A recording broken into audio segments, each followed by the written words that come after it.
Hello, it is I, Day 9. Back with more Lando Calrissian. A few different things. First of all, we have a new shirt. I proposed the idea for this shirt. I did none of the implementation. I didn't make the shirts, but it was my idea. And as we know on the internet, execution and hard work is never as relevant as having your name stamped on it. Feeling good. Have a good trip. In other news, we are nearly at Mythic. We made some adjustments to the play of the deck. We made some adjustments to the cards in the deck as well. Most notably, in the sideboard, one of the real all-stars in the sideboard was putting in 4 Relic Robbers for control matchups. These things are astoundingly good in the control matchups. And also, we replaced some of our early removal with a pair of Neverwinter Dryads. 2 feels like just the right amount. But for any of you who have not seen this land list, the basic idea is you use Druid Class to gain life and let you play extra lands.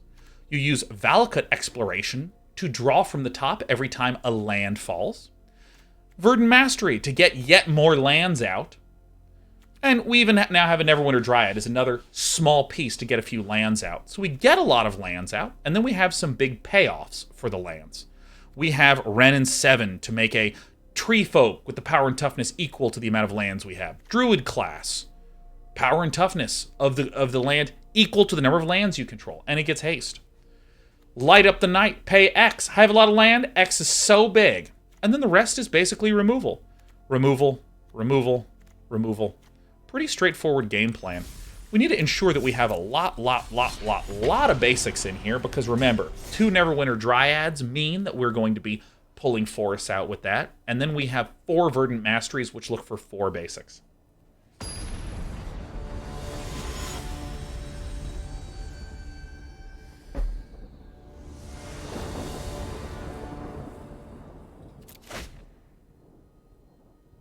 I go first, huh? I'm going to keep 7. This is a very suspect keep, but that's okay. We're against Integrity Farms.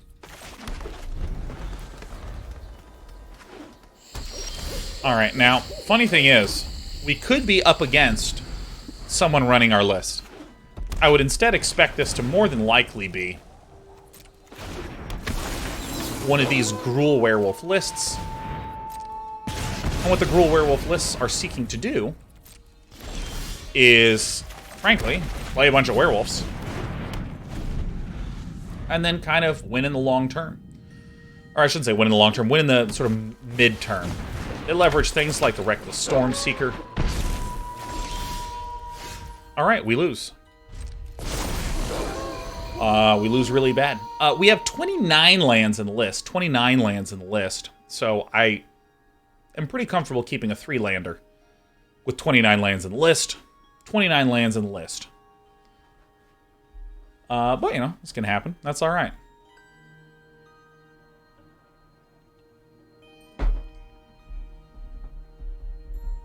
So this is what's really nice about these transformation cards, is like, for 3, if you're against a control deck, they just get more threatening. Because it becomes night.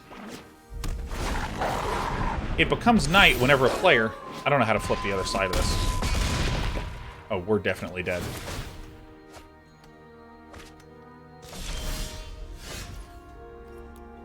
I'm conceding.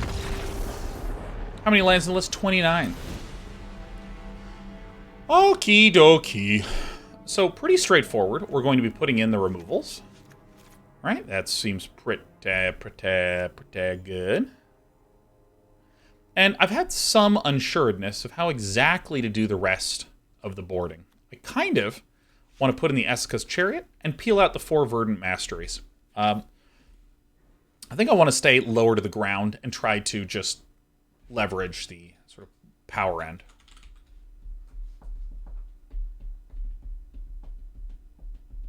Yeah, and so there's a lot of questions people have been asking about various cards in the list, and they kind of fall into 2 categories. One category is... what about adding a bigger payoff spell, like Waking the Trolls, that makes trolls equal to the number of lands we control, something like this? The second category is, what about this particular creature, like Autumn's Augur, Augur of the Autumn, whatever the name of that card is.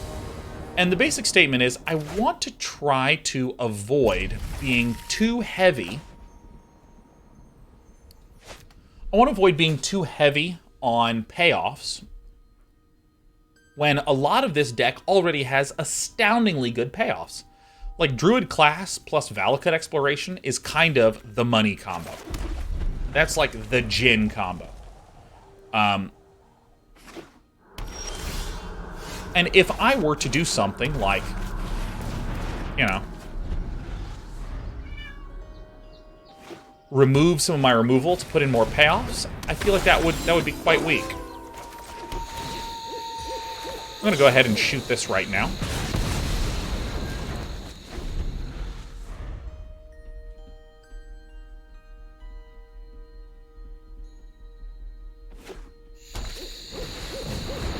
Good one pick off. And again, I do want to do this on my turn.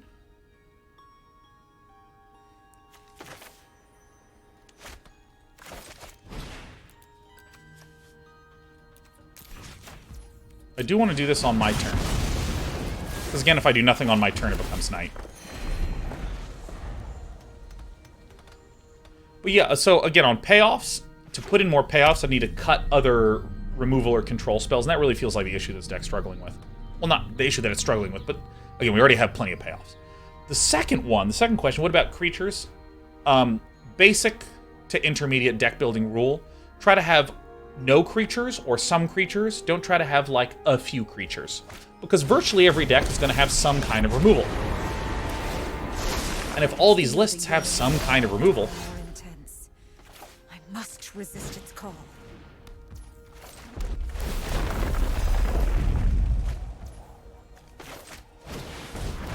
If all these lists have some kind of removal in them, with just a few creatures, you make those cards active. If you have a lot of creatures, they'll run out of removal cards. If you have no creatures, those are useless. So, Augur of Autumn is a creature that, you know, obviously does good stuff, but You know, if I put in four of them Autumn babies.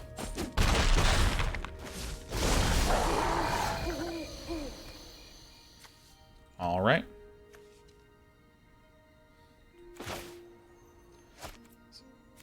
Very good draw.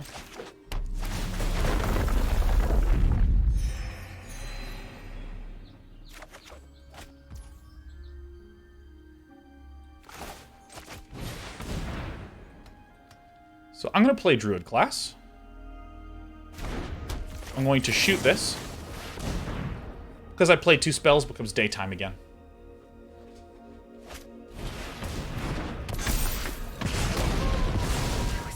Fierce enough.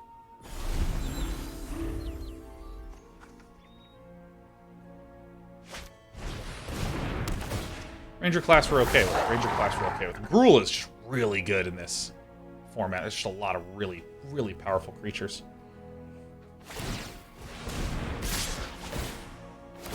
Best draw would be land into burn down the house. Oh, I didn't board in my other burn down the house, did I?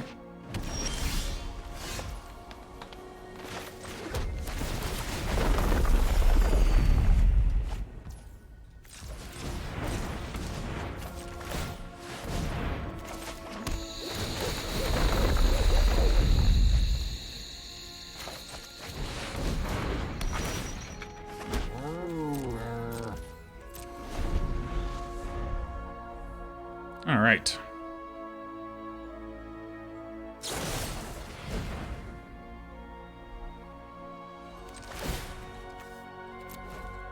Surprised the Frostbite stayed in, but we shouldn't be that surprised.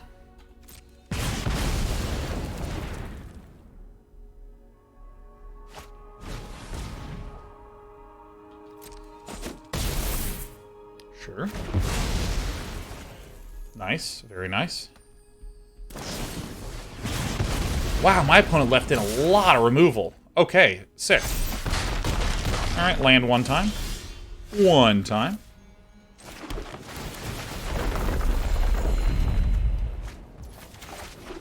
And now everyone gets to see the payoff engines in action.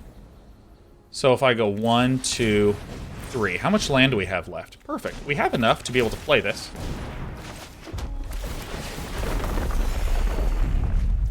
One, two, three. Good. We still have enough to be able to do this.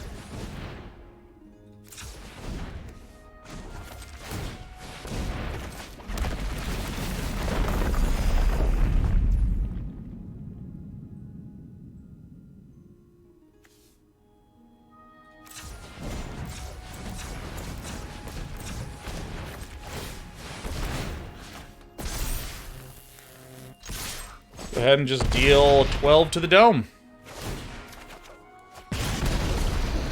Alright, now, they need to kill us this turn. Need to kill us this turn. They might just play defensively. Alright, well. Remember how I said burn down the house is really good? This would be one of those spots that's really, really good. Land is also really, really good. Burn down the house is a very good card.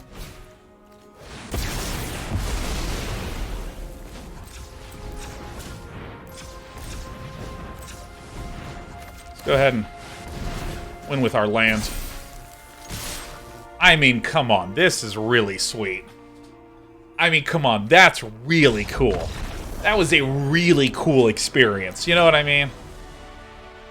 I did put in the other burn down the house. Nice. Some of the other things we cut the Cinderclasm from the sideboard from the original build. We cut the Play with Fires in favor of the little Dryad-y boys. Or I guess lasses.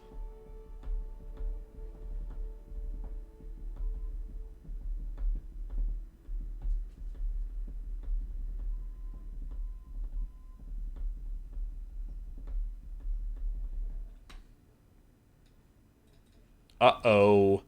Uh-oh. Catbert123 has just subbed for 126 months in a row.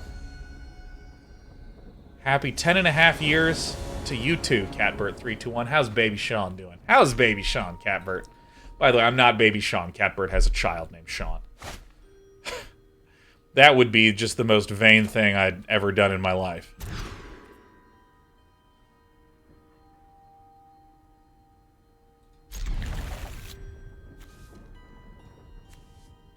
Probably like this. Probably like this, yeah.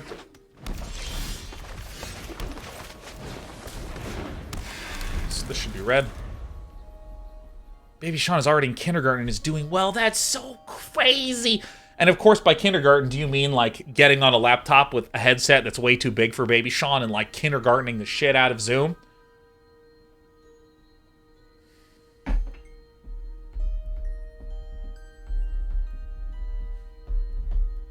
By the way, any parents in chat, man, I hope you're all holding up all right. My God.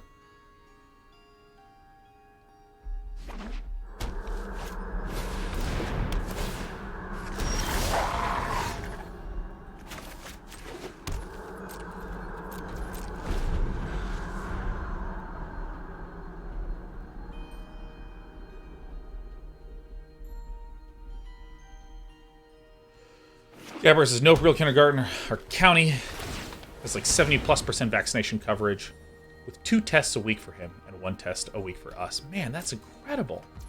What a civilized county. This is one of the reasons why I like the Dryad. It feels better late than Play with Fire early. It's a good blocker. Play with Fire early is an eliminator.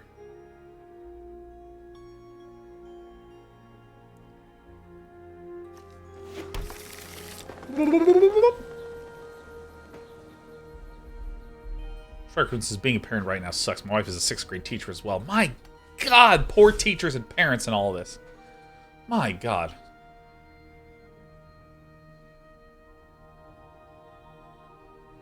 If any of you want the deck list, go to day9.tv. In the top of the corner, it has all the decks that I play on air.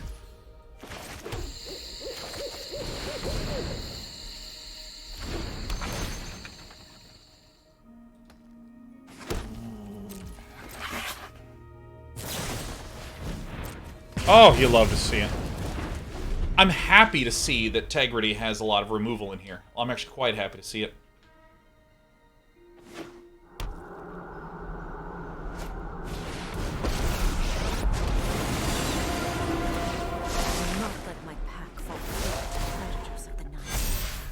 I think I don't block here, because I want to be able to do some blocking later.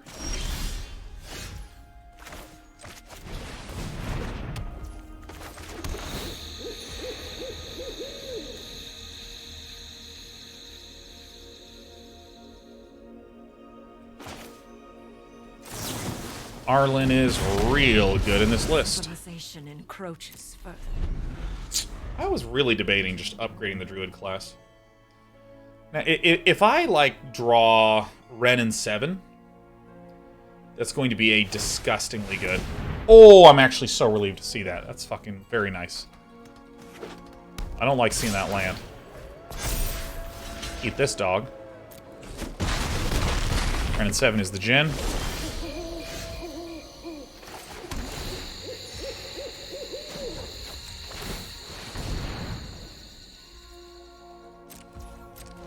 Hanging back with this. This is a wolf, this is a wolf. Ah, that's 6 mana, dude. Primeval Titan Dog is incoming. By the way, Primeval Titan is a 6-coster. Primeval Titan is a 6-coster that puts 2 lands out whenever it enters a battlefield or attacks. This is Primeval Dog that puts out 2 wolves. I think that we just die no matter what. Well, rats. That kind of stinks, right? Because 1, 2, 3, 4, 5, 6, 7, 8, 9. 1, 2, 3, 4, 5, 6, 7, 8, 9. Yeah. Alright.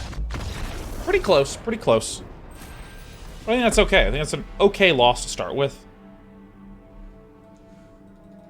It was a good match. I mean, we got smacked in the first game because we got stuck on 3, and then we had nothing but 4 and 5s in there, which is all right. Magic's a tough game. I should say probability is a tough game.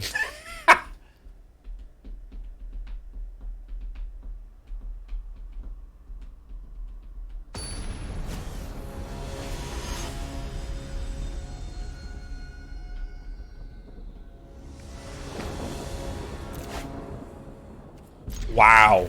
I would have loved this hand. I would have loved this hand. What was it? Where was this hand my whole life? I had to mull last game too. Yeah, mulling to 6 I'm pretty okay with. Alright, let's get our Lair of the Hydra down. I'm tempted to put in a 3rd Dryad. I'm tempted. Oh boy, I'm tempted. Our Jawari Runes is really, really fantastic news for us. This means it's likely a control list. And Druid Class is very good at slipping under a control list. You play it on turn 2, which is hard to interact with. Oh, okay, it's an is-it list, isn't it? For the sake of pass-through equity, I'm going to play this one. Now, if Kerfty goes for... there's a possibility that Kirsty does not actually have enough mana to do anything on this turn. It's a possibility. If another foretelling happens, we just burn down the house. We're trying to generally be a little bit more controlly against a is-it list. Brilliant.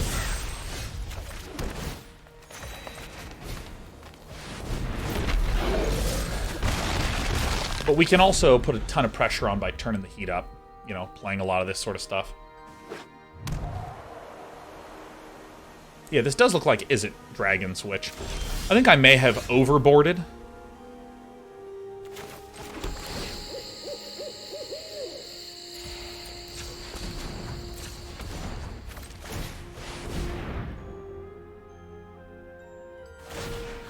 I may have sideboarded against.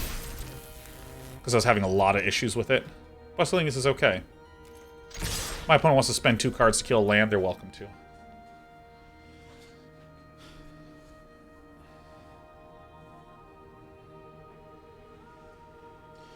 Also, this list does not really run any sweepers. Ah, yes, Burning Hands does not deal 6 damage to a forest. A forest has green on the art, but is a colorless card. Alright, Burning Hands, nice. Alright. Looking good, huh? Looking good.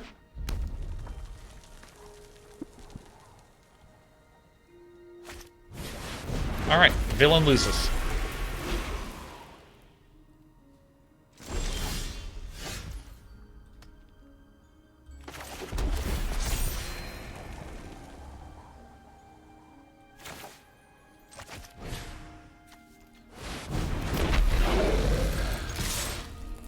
This list is going to look really weird to my opponent later on.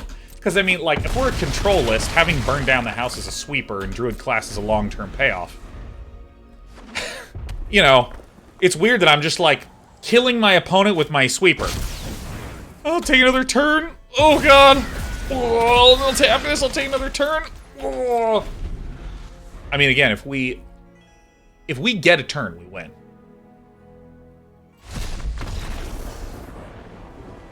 Oh, that's right. We could have done 5 to all. Nice, nice, Frizzlight. Yeah, I could have just cast Burn Down the House for the damage, leaving my land up and killing. Nice. Nice call, nice play. We're going to get out some of these expensive sorcery speed ones. I think Cathartic Pyres don't really do very much, because they deal 3 damage, and our opponent is largely 4. So we're going to put in a bunch of Tangletraps. We're going to put in the Heated Debates. We're going to put in the Relic Robbers, and this is something that, again, when I look at, I'm just like... I kind of would prefer to have a little bit more low end. This is a little bit why I'm thinking of a 3rd Neverwinter Dryad. But I think the Dryad might just smooth this curve out properly.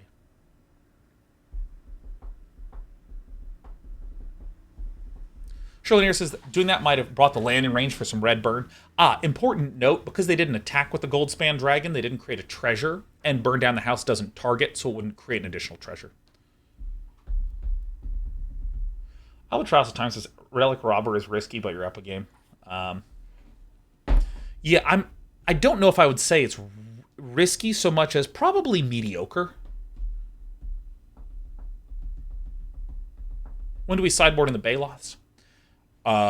Blue control lists. So this is a tempo list that's trying to really smash up. As the camera says, would a couple Den of the Bugbears help with these kinds of matchups? I tend to use and want a lot of untapped stuff.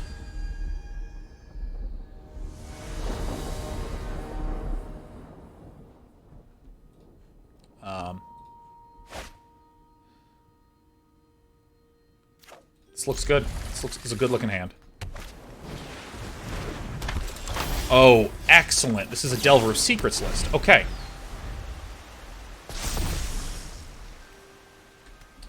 But to anyone wondering about the Relic Robbers in this matchup, it's true that they're not unbelievable. It's true that they're not unbelievable. But they're still quite good. Because this list typically only really has the egg as a good early game blocker. So if you can get it down early game, you can just begin to smash forth. Speaking of smashing forth, the Insectile Aberration is being quite a prick.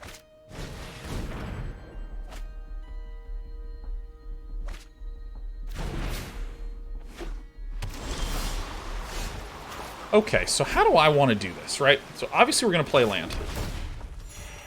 So my opponent could play a Galazeth Prismari coming up here. Do I want to play the Valakut Exploration first? Or do I want to level this up and then play an additional land?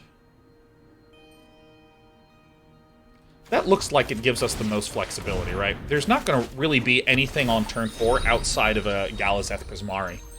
I don't think there's quite enough room for the Regents. But even if there is a Regent, I've leveled this up so I can go Mountain, Mountain, and then play both of these the following turn. Good. Mountain.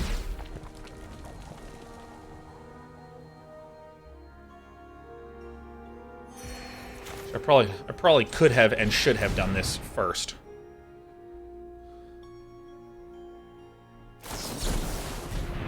Sure. Then my play is going to be Heated Debate, and then 1, 2, 3, 4, 5, 6. Okay. Our land amount is okay. Spectral Adversary.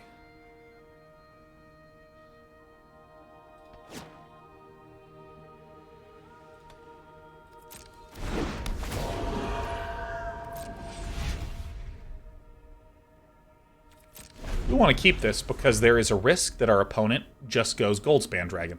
So this is actually not the Is It Dragons. This is like an Is It Spells and stuff list. So great. We're going to go ahead and pick off the expensive one. So this could have come in Shocked. And because this could have come in Shocked, we would have absolutely expected a Goldspan Dragon. Really cool. Really nice. Phases out. Sure.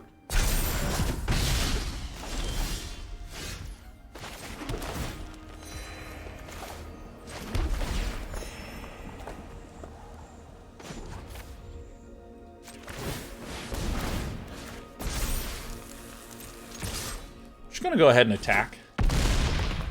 If we draw a land next turn, we have a lethal threat. What's the text on phase out?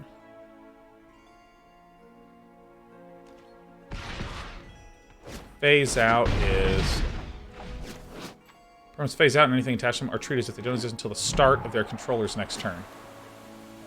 So is this a bug?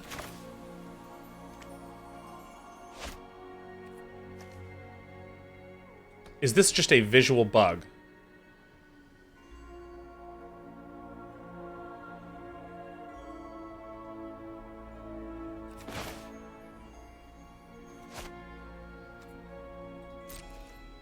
I can't actually tell what's happening. I think it's a bug.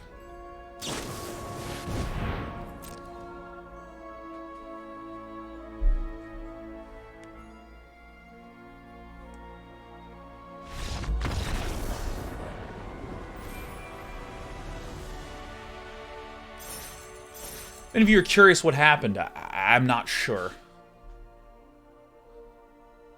Looks like it's a visual bug. Sometimes our deck is just, it's so fucking strange. People just give up. Oh. Yeah, because it phases out until the start of the controller's next turn, which happened. NDI Emperor. I guess it's NDI Emperor. Sorry, I just, I use NDI with my setup, so I read that. But hey, have a good night. That's really what I'm saying. Not good enough. Good enough. Kazuul's Fury I actually would love in the deck. I would love that in the list, because that could be a potential win condition for us. Blow the house down. Golgari. So there's probably going to be a lot of recursion. Probably a really good matchup to have the Valakut Explorations in. Pop.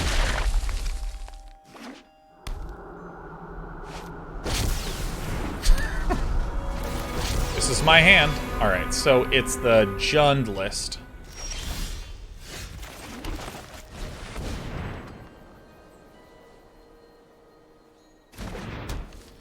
And I think typically when you're in a situation like this where you have the Valakut Explorations, the right play is play Mountain first, see what happens, then play the Valakut.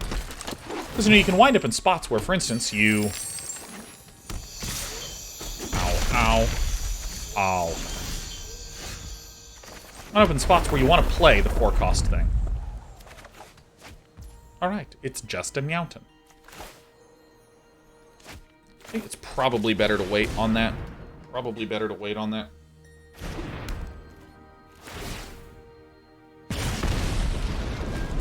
Hey, Madden says, I've been a weird thank you. I used to get stressed playing MTGA, playing against other people. Oh, fuck yeah.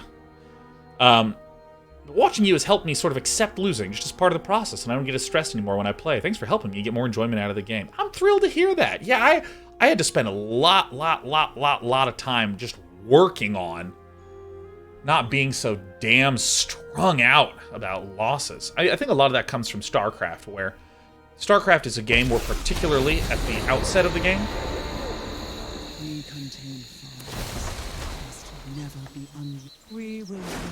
oh, you love to see that. Love to see that.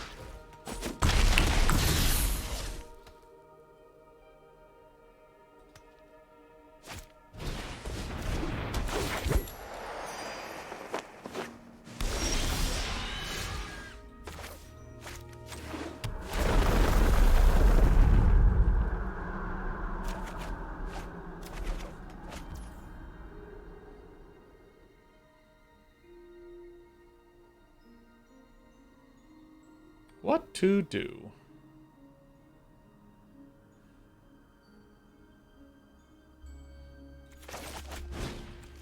This is the play. I think this is the play.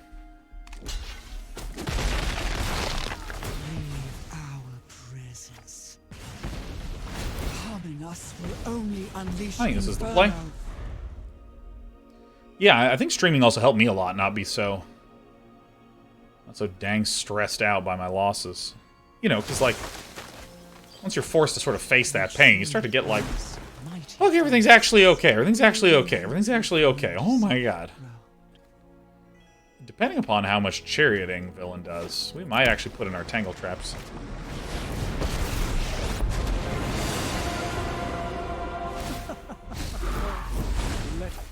Kalain in a forest. That's good.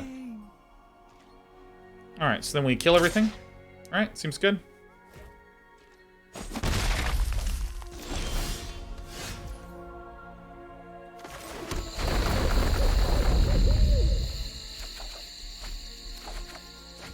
I play Devils there instead of the board wipe.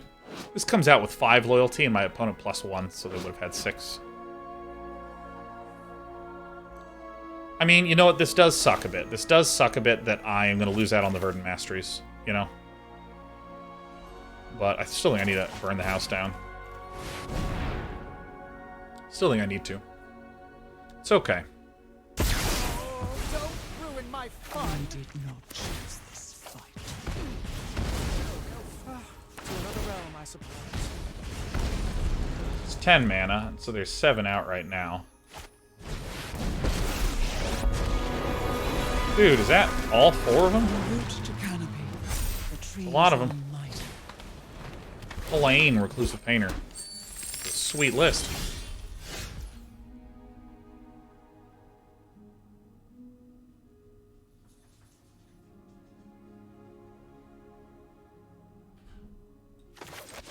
Alright, this is the only play I see. 1, 2... You know, let's just let him storm the festival again. You know, let's let him storm the damn festival, you know?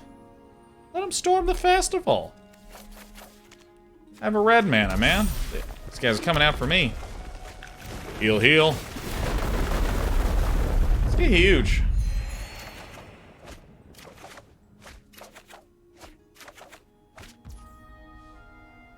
Oh, nice. Let's do this, because there's a chance we can get a Dryad out of this.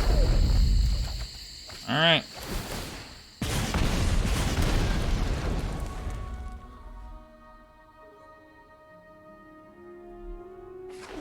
So we're probably gonna take some damage. 3 Verdant Masteries in the grave. Yuck. Yucka wuckaroo. So what? Well, I'll definitely want this in here.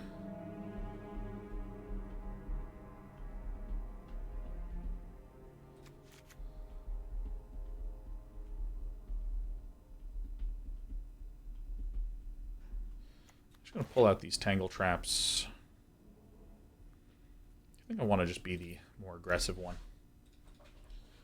A little bit lower of a curve.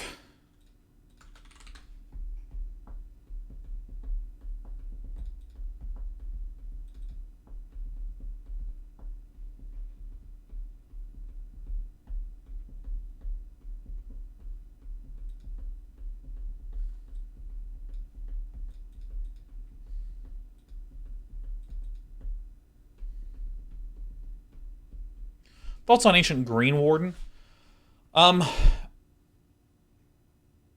Feels really expensive. That's a big problem because it's 6 or 7.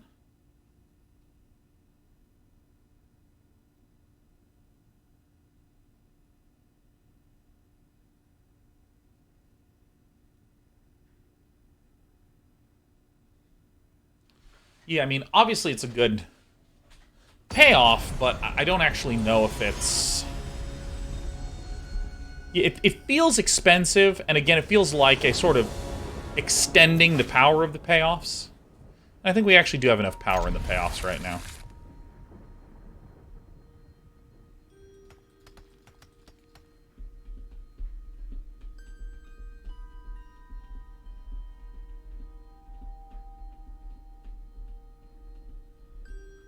I think our opponent's not going to be running terribly much removal. Because, I mean, they're running Wrenn and Seven and Esika's Chariot and a lot of the Rakdos strong cards. Sure, whatever. Whatever you want.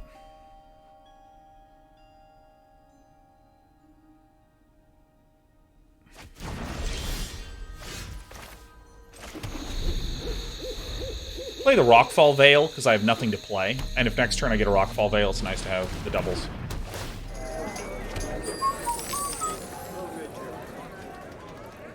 So killing this would indicate to me that Nile Death probably has Esika's Chariot.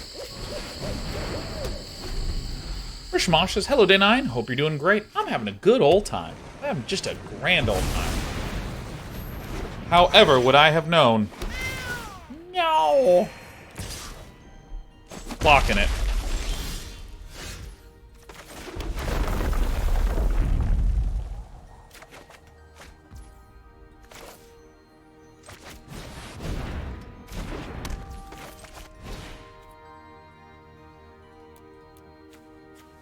Hello. God dang it, this interface. Shoot the damn thing.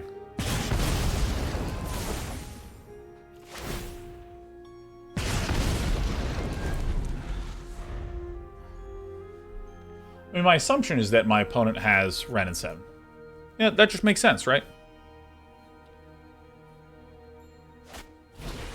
You duressed to delete my sweeper.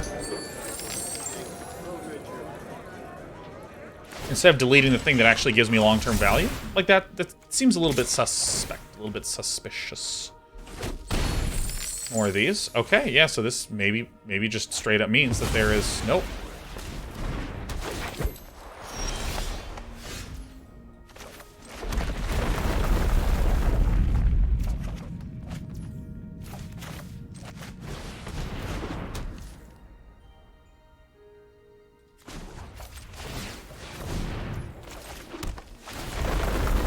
Better to do. Bang.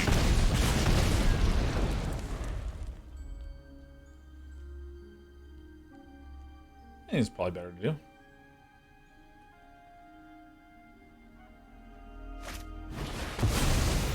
Goldspan Dragon.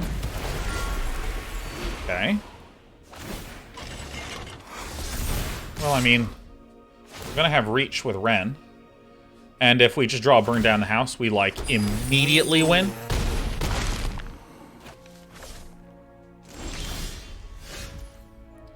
Well, it does suck a bit, but that's alright.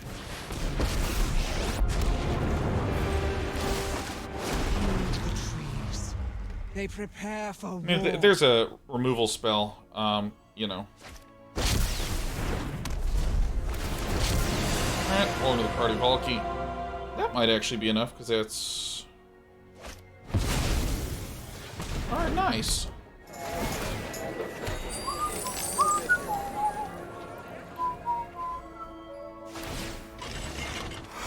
Really? Okay, sure. Alright. Really? That's lethal. Can't even believe it. I gotta admit, I really... have never seen this list before, and I didn't know how much was green or red or which color or what even was really happening. So I removed several removal spells that I think probably would have been beneficial to hang on to. This feels like certainly a sideboarding error. Certainly a sideboarding error. You know, I'm gonna do something that's rather bold.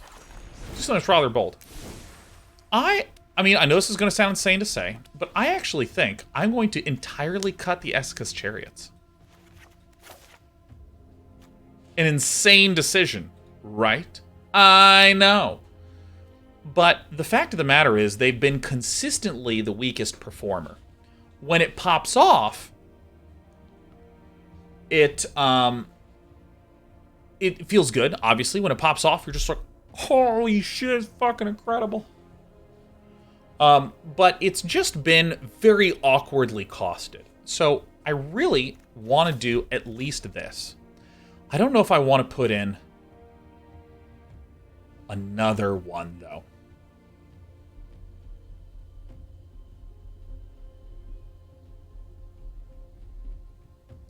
You know, let's just try this for the sake of making a sort of simple sideboarding plan. So I think that this just feels really good.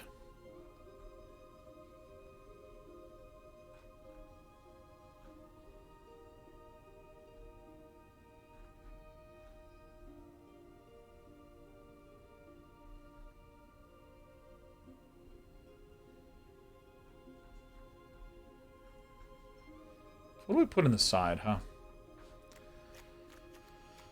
Is there things that can't be countered?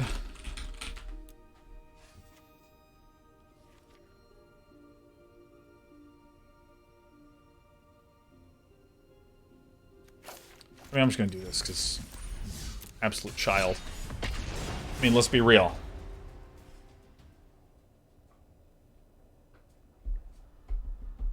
Rogani says, I think you used 3 or 4 Burning Hands on the sideboard.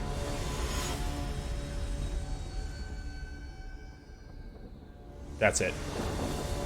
That's exactly what we should do. Fantastic, fantastic, fantastic suggestion. I mean, that's just great. I'm probably going to have the number be a little closer to 2. Hey, mamma mia, it's Neverwinter Dryad. That's just a top-tier suggestion. Can't believe I forgot Burning Hands. Great, great call, Roganio. Oh my god. Team deck building going on here, baby.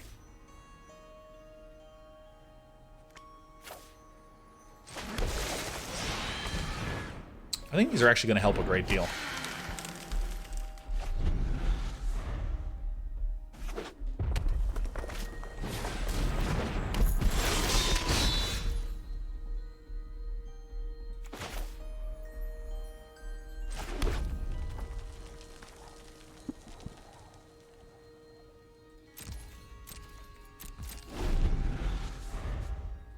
Do I block sack? Part of me is just like, I shouldn't do that. I should just, like, kill the Magda.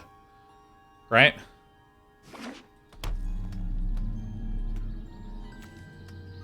So this is just looking like a normal-ass Gruul list. Sure.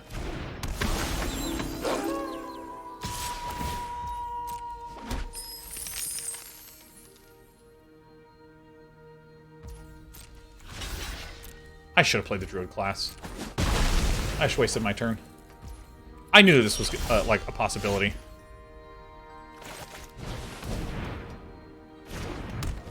Ugh.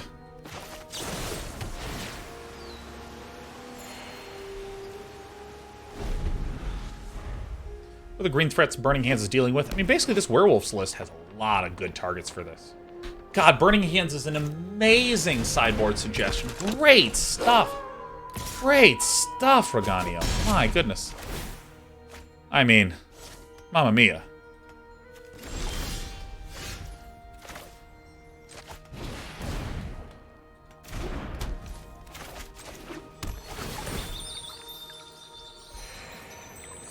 I mean, getting a 1 billion for 1 year does not actually help us too much.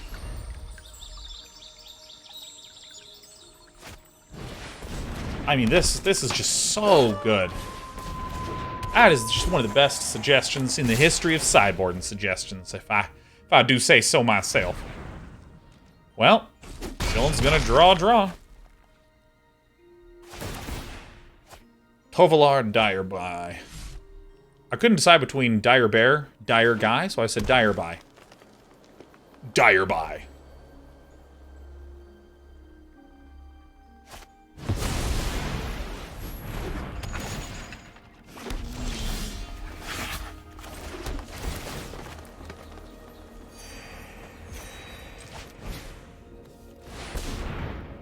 Would have been better to upgrade the Druid and play 2 lands than second Druid.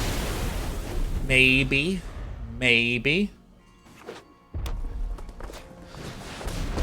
Alright, we are completely fucked.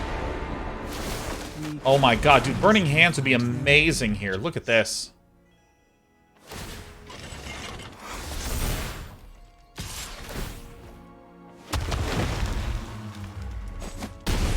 You're more than likely dead. Especially with the Wrenn and Seven just topping it off. Yeah, I'm gonna go ahead and concede. Burning Hands is just incredible. I put in another Cragplate Baloth because I was like, fucking, I don't know, whatever. I think I cut 2 of these and just put in 2 Burning Hands, and then that's just terrific. I mean, that is great. Let's put in this. And then, what do we cut here, then? I think then I can actually do, like, this. No, I should probably... Oops, not like that. These are probably good enough to keep in.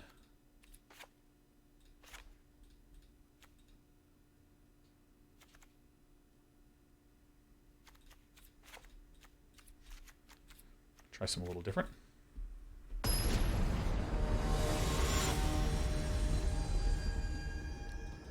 You see, I think Esika's Chariot with Wrenn and Seven makes more sense if most of our list is creatures.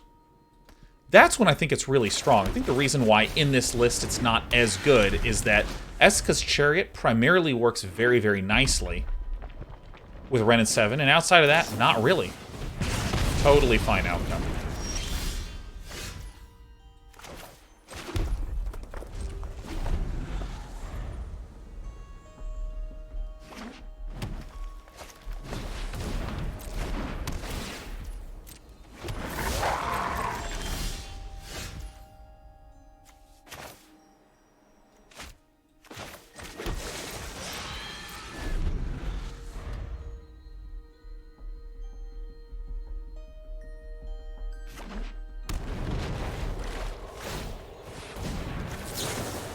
Yeah, I also agree with whatever others are saying. I don't think there's really any problematic card in Standard. Everything feels really fine.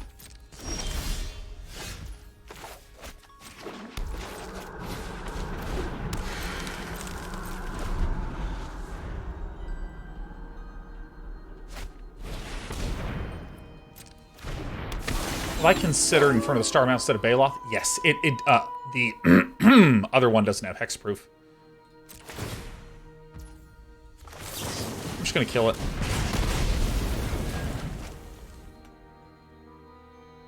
It's plausible that Villain doesn't actually have something, and also plausible that we can just get there anyways.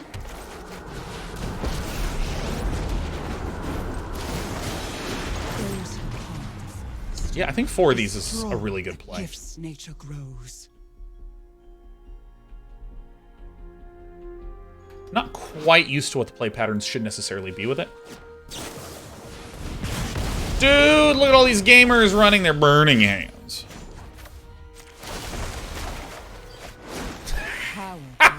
Fuck yes, dude. Oh my god.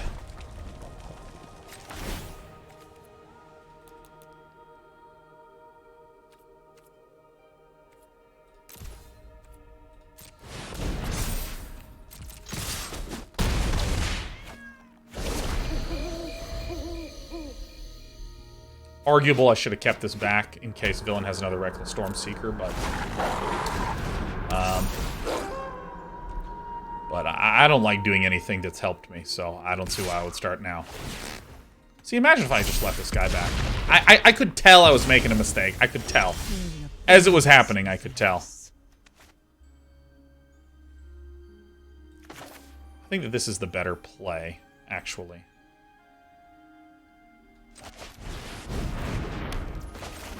God, Burning Hands is, like, just so the best possible call here.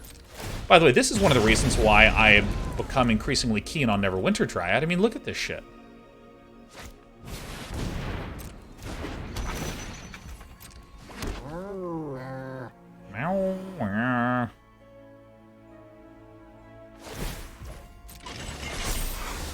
And then this should be the target. Nice. This should be the target for the +1/+1 counter, that is.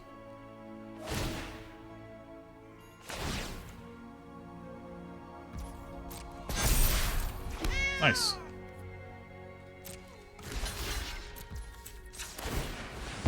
Oh, good. Don't hit the reds. What? Okay, cool. All my instant speed shit is a red. Well, I mean, this helps some. Not all. Not all lands.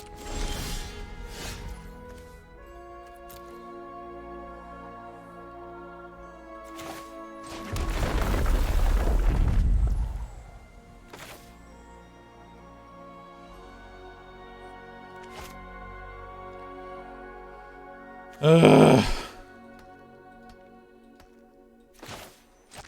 This grants trample? Oh, I'm not paying attention then.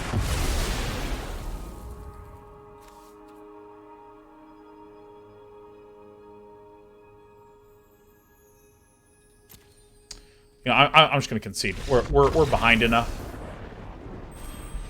that, I mean, I can Bala Ged Recovery and play a little guy and then block the thing that doesn't have the stuff. But yeah, I think that like the sideboarding thing is just an all I was thinking about is how much better the game would be if I had the Burning Hands in there. So again, if I remove the one Cragplate, what the heck? Oh, this interface sucks so much. Get rid of the Cragplates and then put in Burning Hands. Doink, doink. I mean, I think starting with 2 is good. So I think we've lost 2 best of 3, so we've only lost 1 from where we started. Okay, great. Good stuff, good stuff, good stuff, good stuff, good stuff. Oh my god, we're really getting there, you know?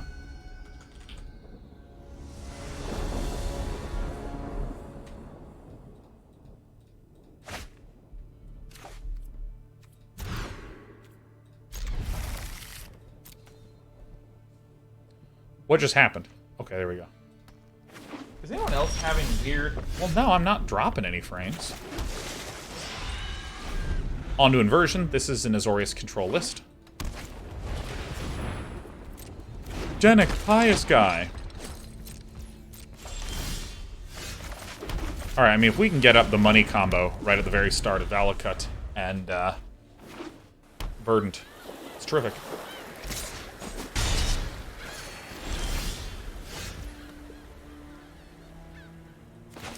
So I haven't seen our opponent do anything. We would... This is a little tricky. I'm going to go ahead and just... Okay.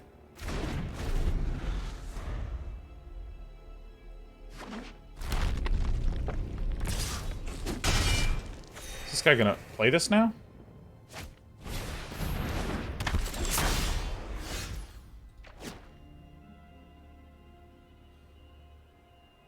Huh.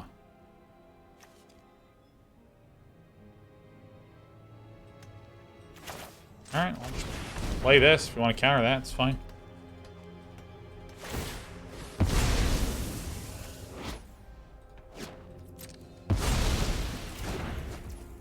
And this disturbs to become a 2/2. Non-creature spells you control can't be countered. Wow, this Malevolent Hermit is fucking gross. That's good stuff, man. Dude, I mean, look at this. This is incredible.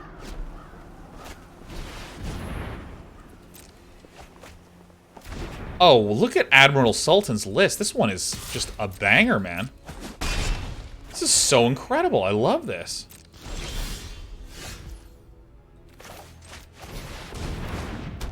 Oh, Valakut resolved. That's amazing for us.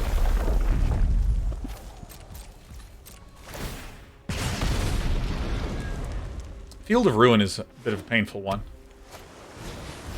Malevolent Hermit. Hello.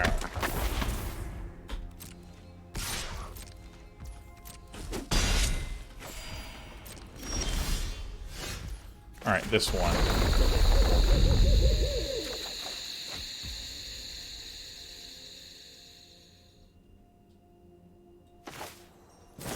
Alright, so I'm just going to shoot this one.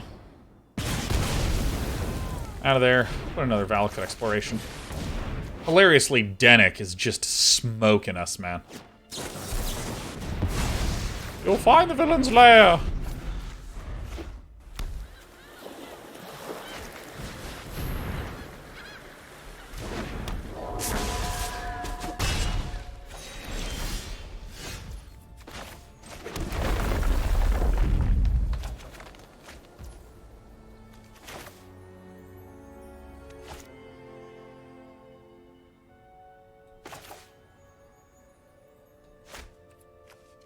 We're doing this, for sure. For sure. Red, red, red, green.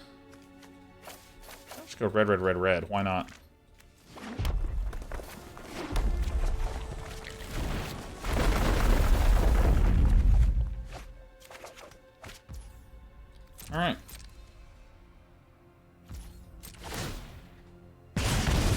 Dude, this Azorius control list is beautiful.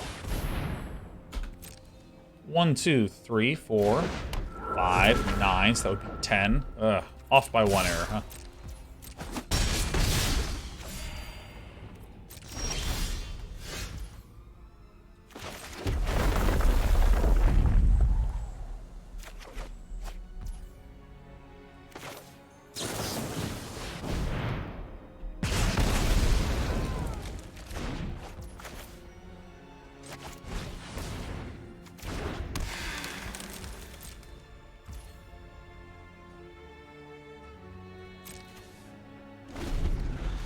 Benevolent Geist. What an astoundingly good card. All right, Danik. Welcome, Danik.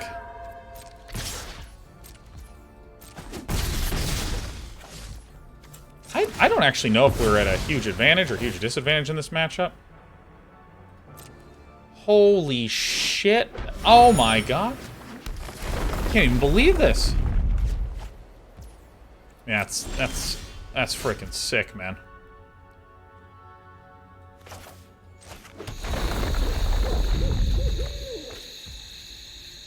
Alright, so we gotta do this for this cost.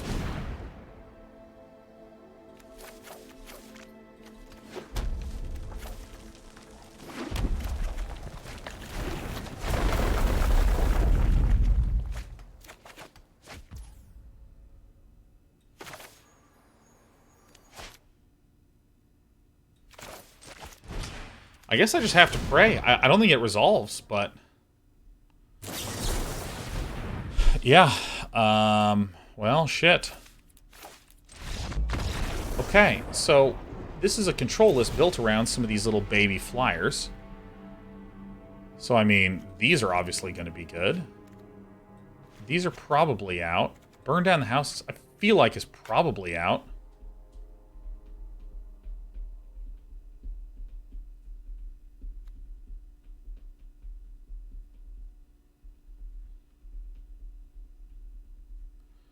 I think this actually is a Baloth matchup.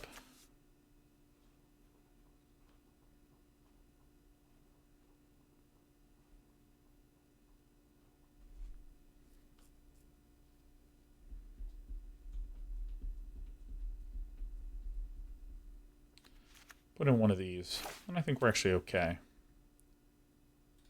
I think we're okay. The weird thing is, I'm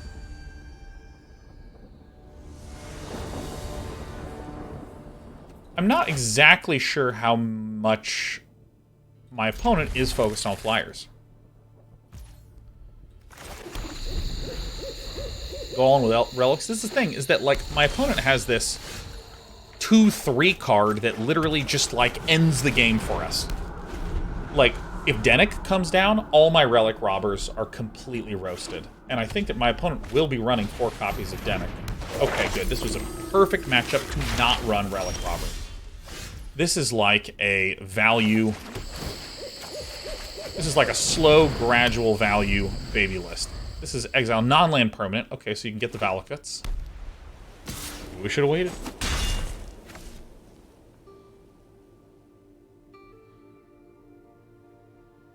Probably got to delete something.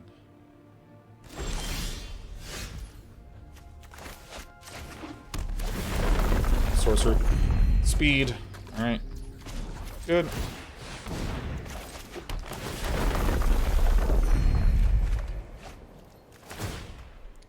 Bang. Cragplate Baloth is nice here. Given that we're seeing a lot of these little babies on the field, like small creatures, it would not surprise me if Admiral Sultan did not really have any sweepers, but instead was relying on things like the ability to... Well... I mean, I have no choice. Nice! Really nice. 1, 2, 3. And a red. You take this. These two will go ahead and come on down.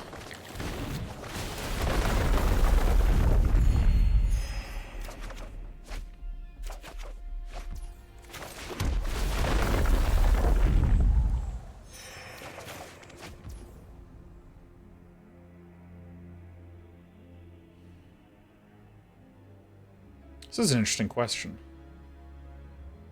I feel like it's probably better to just play the Druid class. Just bigger threats. Is the only way to stop Baloth with Divide by 0? Yeah, I think so. I think it's the only one in Admiral Sultan's list. And they're stuck on blue. There's the blue mana they've been hunting for.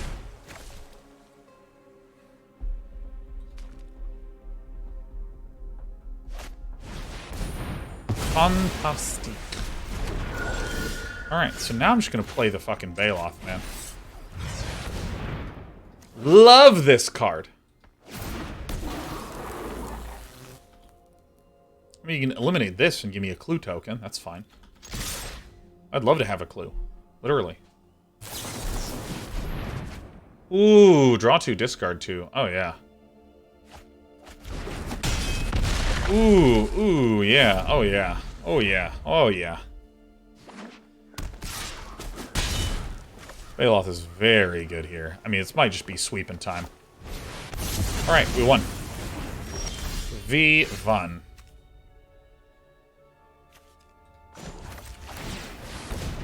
I mean, obviously they could have a clue token, which is fine, but we're just getting so much value.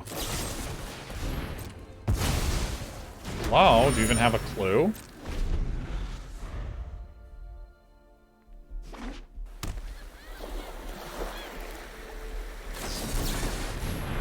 Ho ho ho! Draw 2, discard 2. Alright. Clue beats. Clue beats.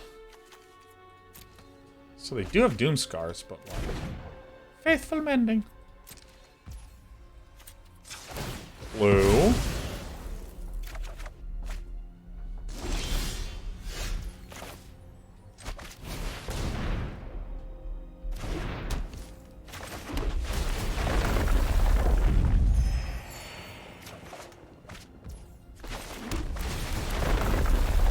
Alright.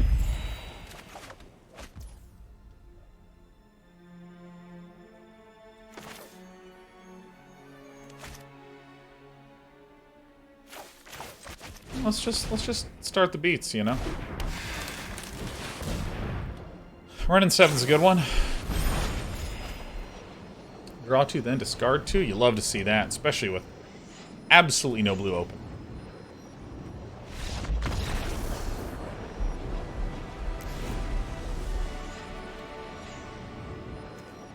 I think we actually have a really correct sideboarding plan.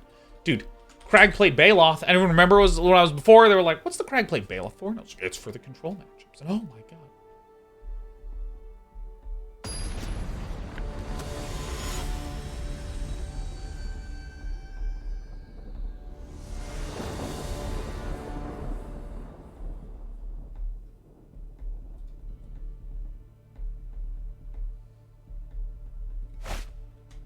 Alright, cool. I think this is okay. I think this is okay, okay.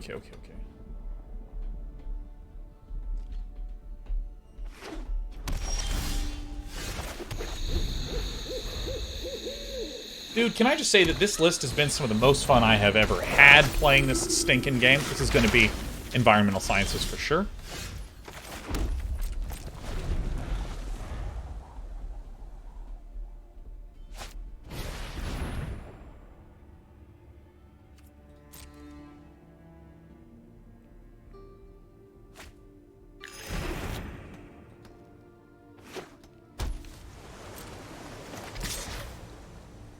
This feels not good enough to do. I still think it's okay. I still think it's, like, okay.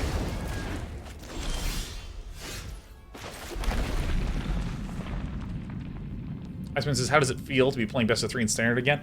Oh, it's awesome, because the games, the matches are just so much more epic, you know? It's so fun.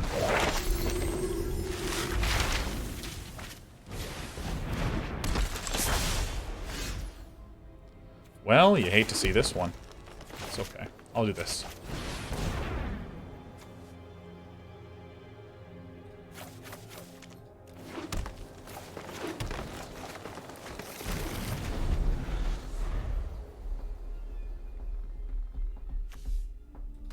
Single blue. Single blue. Onto inversion actually is like such a smack for us. Like we should get owned so bad. 1, 2, 3, 4, 5, 6.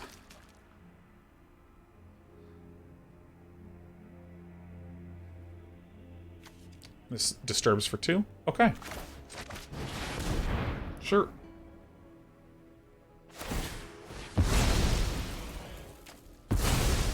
Still have 1 blue. Our entire game plan is around the fact that they appear to have just the single blue. That's it. It's the game plan. Great. The results. Thin the deck. Now that we have Dryads, I want to make sure that I'm actually getting enough forests. I might actually remove 1 mountain, replace it with a Den of the Bugbear. Or just remove, or excuse me, remove Temple. Remove one of these fucking things.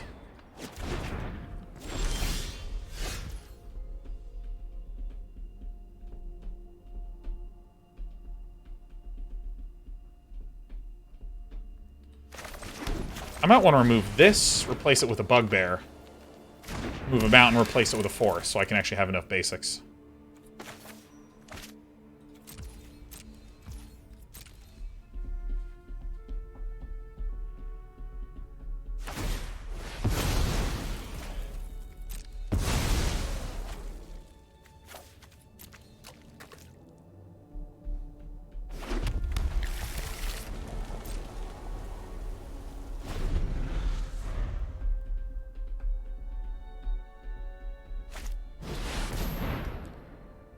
Holy shit, that is bad for us. Ooh, that was a sick play for villain. I was wondering why they were cracking for just like so many blues, man. And I think I actually do pop this. It is a lot of card advantage to be up against, you know what I mean? 1, 2, 3, 4, 5, 6, 7.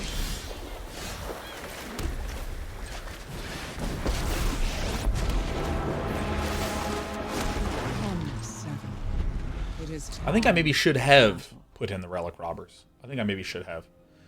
Again, I think that this is... I've played against some lists that just are quite different than what I'm used to.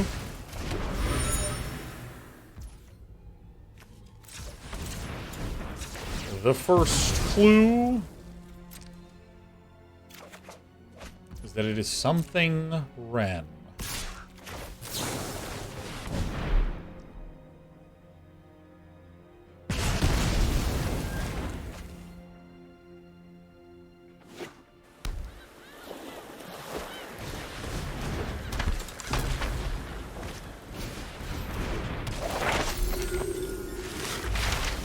Wow, this is a strange list.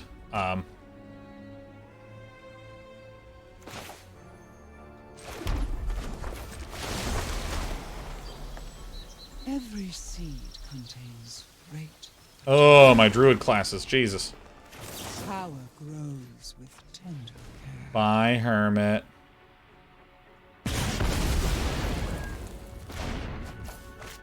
Alright, I mean, I guess this. We're pretty dead. Pretty dead.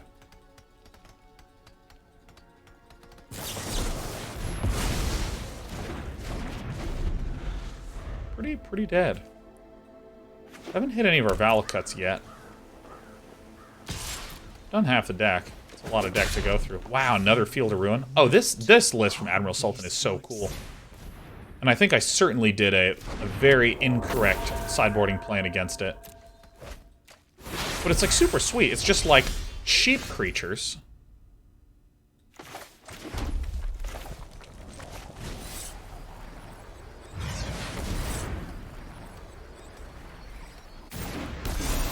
I feel like I also want a third one of these. I'm doing this all in the wrong order. That's fine.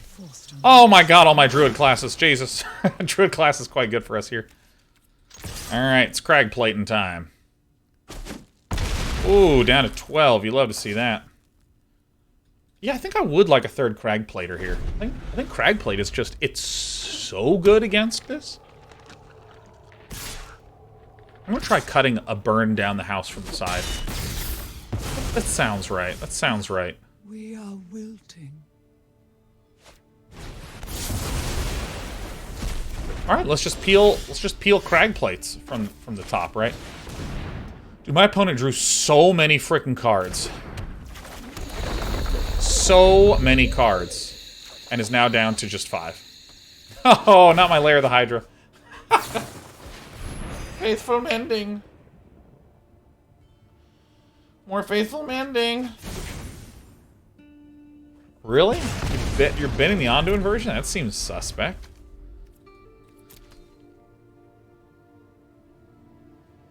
Can't really feel to ruin me anymore. I got the Valakuts. Hey everyone, look at this. No longer a creatureless list.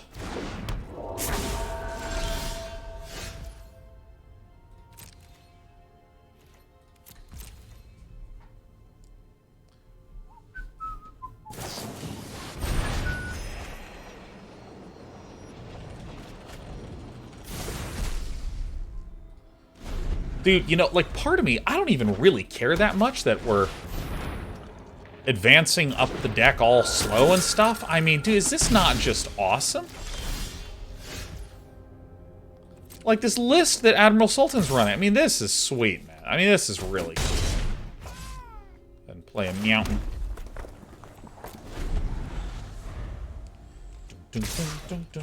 Ow, ow. All right.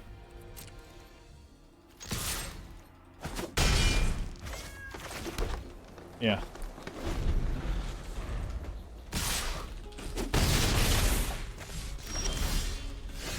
All right, there we go. This is how you win. For any of you who don't know how to win the game of Magic the Gathering, you play this. Literally needs one exact card. It is divide by 0. Nice. Nice. So 1, 2, 3, 4, 5. Whoops. 6, 7. If I had played a land that one turn, we would have been able to do this. Well, they would need a second divide by 0. Oh, dude, I don't even mind. Wasn't that like an awesome Azorius list we played against? Like, that gives me a lot of ideas. Because, I mean, traditional Azorius lists are like... Do I still have that old historic list from Gabe Nassif? I don't. But, you know, often it's like you have early control, and then later on, you get to fairies. Later on, you get some sort of ultimate angel. I think I don't need this. Burn down the house. I think we can do another... Do another one of these. Like, felt right when we were doing this. Felt right, you know? Series versus, why don't you play Ranger class? Because we have no creatures except for the Dryad. We have no creatures except for the Dryad. So, doesn't really do terribly much for us. Ranger class is a really interesting card because it's super, super, super, super powerful in decks that are trying to be ultra creature heavy. Oh, Franberries is great. That's a great point. Yeah. Everyone here is saying smart things, and we love it.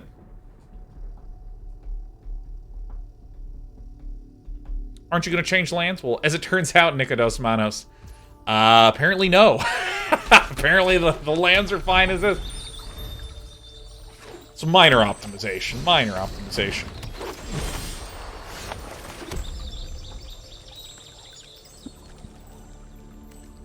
Let's just see what happens. Because if on cast there's like a Magda coming down.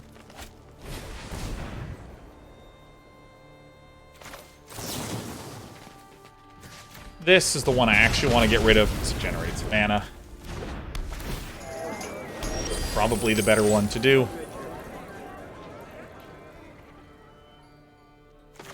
Let's try this. This is a slightly different play than what I normally would do.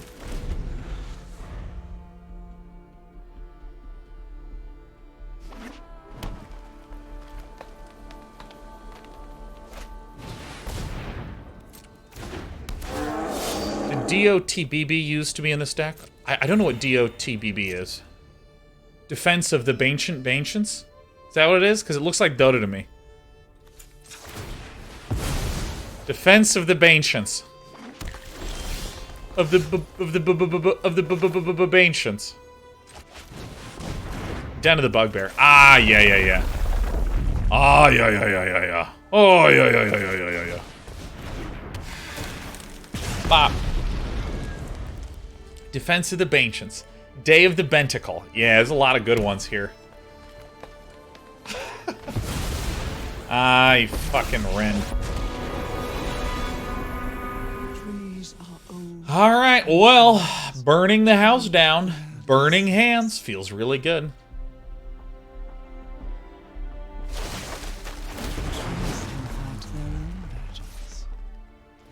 We will take 4.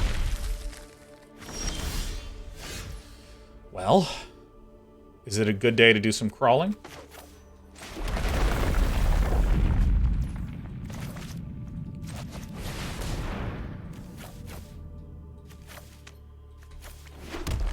I think this is the right play. Alright. No blocks. So we have 4, 5, 6, 7, 8. So if we play the Valakut Exploration on one of these, that'll be at 9. Wait, 4, 5, 6, 7, 8. 9. Minus 3 is 6. Really nice. Okay.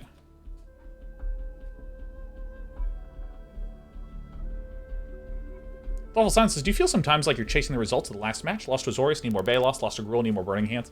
Nope. I'm pretty thoughtful about doing that. But, well, then we'd say, okay, Sean, let's explain that a little bit more. Why would you say that? We had 3 Cragplate Baloths before, and we went from 3 to 2, and we felt it. We went from 3 to 2, and we felt it. And so for that reason, we would go, yeah, you know, I want to return back to where we were.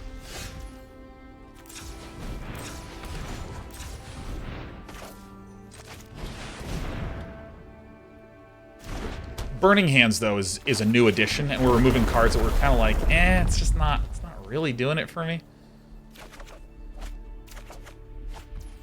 Let the record show that I'm the fucking best.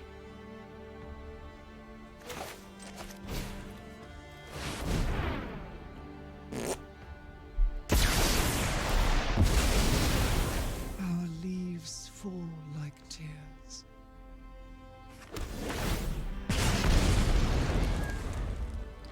I think that it is really common to see last result chasing. And frankly, if you do last result chasing, man, I need more removal. Against aggro, you put in removal. Oh my god, I'm against control, I need to put in more anti-control things. You put those in. Oh, I'm now losing against that.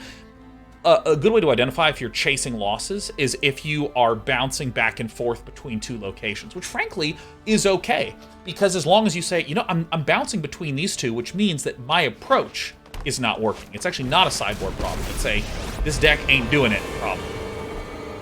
I will protect these into the trees. Well, this is a terrible outcome. For war.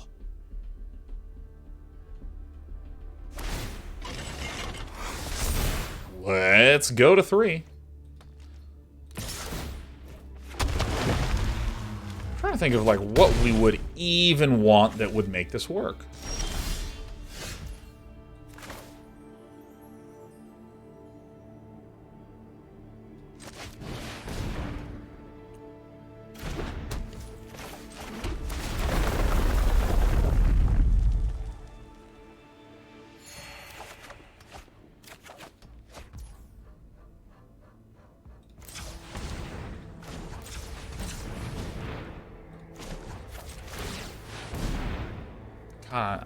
I think we were dead.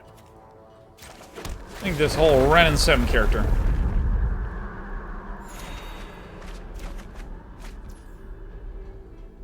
I mean, this like almost does it.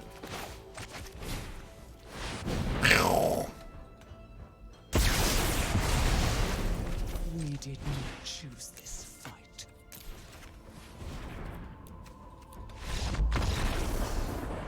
Yeah, Star of Extinction. Oh my god, Star of Extinction would be so good. Alright, so let's put in Burning Hands. Heated Debates. Pull out the Verdant Masteries. I think it seems pretty reasonable. Burning Hands. Maybe we'll even go to 3 Burning Hands, you know? Went to 3 Burning Hands. I think the one card we would cut is the Tangletraps, because I actually think that we're doing pretty good against these Is It Dragons lists. Like, it's been a while since we lost to an Is It Dragon.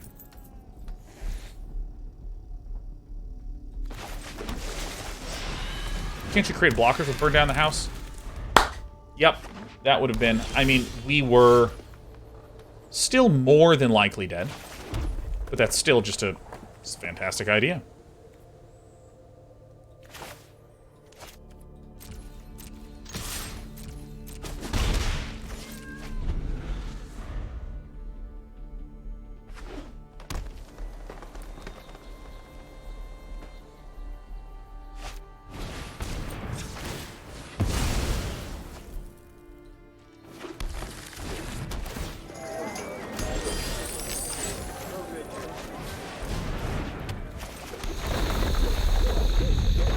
mean, I think just getting to our Wrenn and Seven fast is really good. Dragon Phoenix is good evening. Day 9, how you doing today? I hope you're having a great day. I'm having a fun one. We've been losing a lot. This has been like some of the most fun 2 hours of losing I've had. Okay, so this is not your traditional mono green list. This is like a list that is really focused on ramping, probably built around the Wrenn and Seven Escus Chariot combo.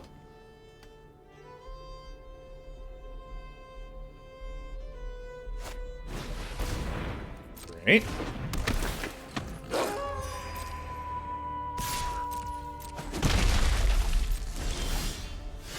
Okay, Heated Debate is a potentially good one.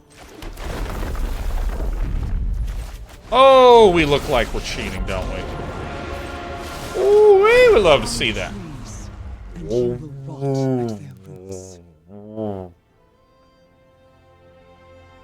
Show me what you got. Ooh.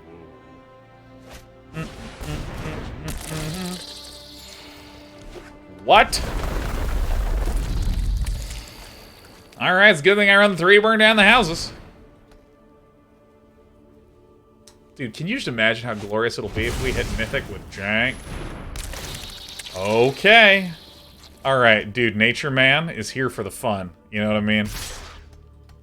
Now, this right here is someone that knows how to have a grand old time. I think this is the right one to pick off, huh? Alright, well, step 1, play this, boink, and what do we get? Neverwinter Dryad's pretty good. Play a Wrenn and Seven. Remember me?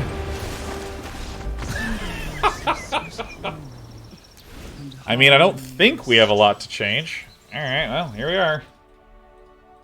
Here we are! Alright.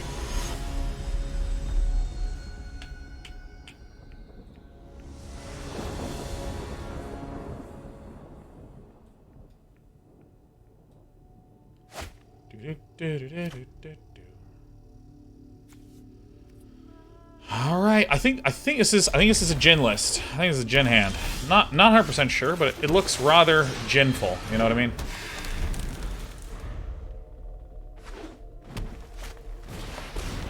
Lotus Cobra.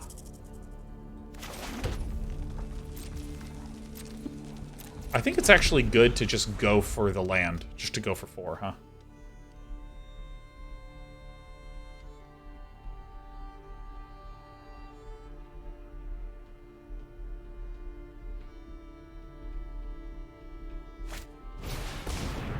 How's my experience with Stand so far? Elk Lodge, dude, it has been fun as hell.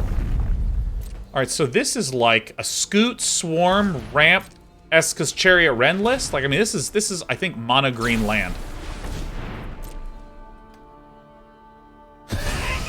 Okay, we had it. We had the wrong read. Alright, this is one of these decks that I'll never see again. And we're getting the chance to see from Nature Man. I think we're gonna see Asaka. Toski, Bearer of Secrets. I mean, that's actually fine.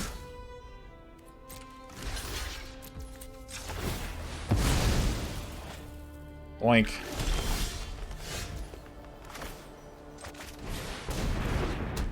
Valakut Exploration. Look, you draw, I'll draw. We'll all just draw, alright?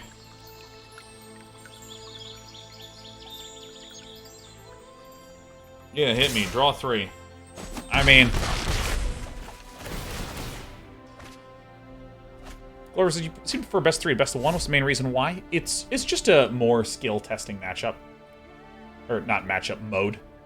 You have to understand sideboarding. It feels like there's a lot more decisions to make. There's a lot you can be worse at. There's a lot you can be better at. And it feels like a lot of decks... I've been playing Magic a long time, so after a while, like, the 60-card list... feels incomplete. It feels like it needs to be a 75-card list. Because if you think about the fact that you have, like... We'll say in this deck we have 31 spells, 29 lands. And then I have 15 sideboard cards. So really I have, like, 60% of my cards. OGT, baby! This is looking a little bit like Death. It doesn't look a lot like Death.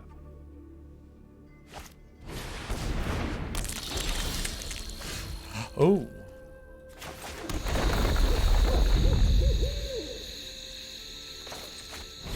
Alright.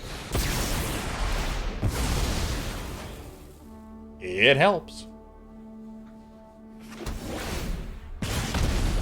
Getting a Druid class leveled up now seems like a good goal.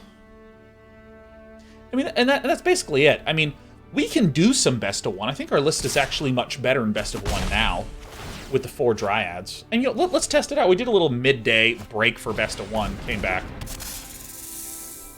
I Be the Beast. This feels to me like this deck comes down a lot to burn down the house or bust. How long have you been watching, I Be the Beast? How long have you been watching? I think that's an important question to ask.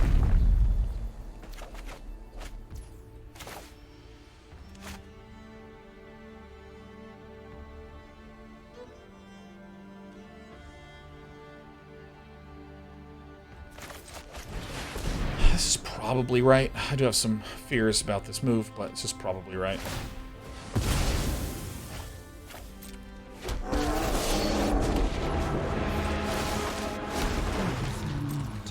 Yeah, because if you've watched just the last few, we've been up against 2 aggro lists, and we have changed our sideboard.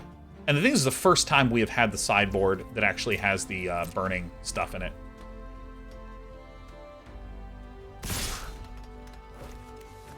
You love to see it. You love to see it. Burning hands, that is. Villain's getting to draw a lot of cards, but make no mistake, we're getting to draw, like, a lot of cards ourselves. So, really, I think our deck is going to be better equipped.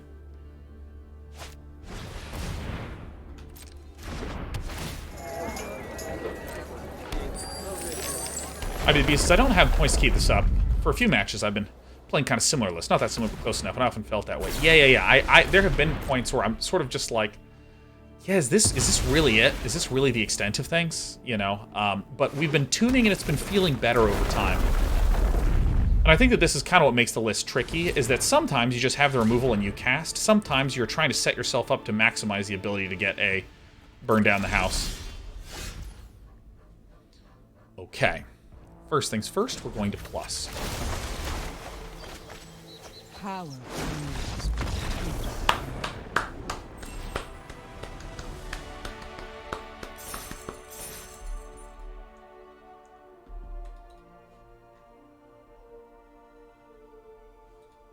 Nice, we did it. Hey, I Be the Bee, welcome to the community. Warm thanks to Sensei Stream Stuff for gifting the Subaroni.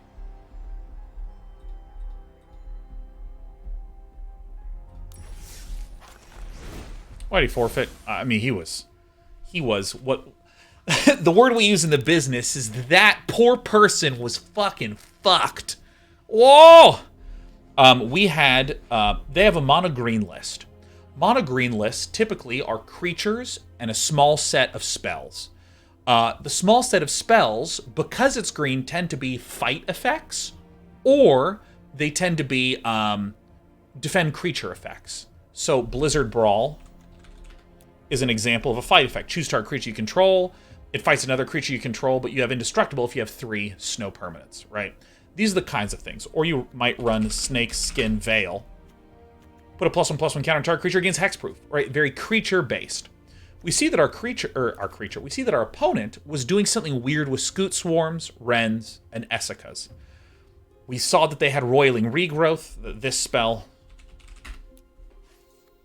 Sack a land, search the library for 2 basic cards, put them on the battlefield, tap. So because they're green, and they're running Roiling Regrowths, Lotus Cobras, Scoot Swarms, that eats up all the space for the more interactive spell-type stuff. And so, given the position we were in, we had a 6/6 that was about to become a 7/7 and an 8/8, because we play more lands. And for that reason, they were looking at the situation going, I literally will never kill this 8/8. And then what were we going to do? Play multiple lands in a turn, start pinging them, and they were just kind of screwed. And we were going to be able to draw multiple cards per turn. So, Villain just ditched. You know, I'm actually kind of interested in trying out Lando Calrissian in Best of One. Just a midday siesta, you know? Just a little midday breakaroni. Also, I'm going to go fill up some water real quick. Out of the way, bag.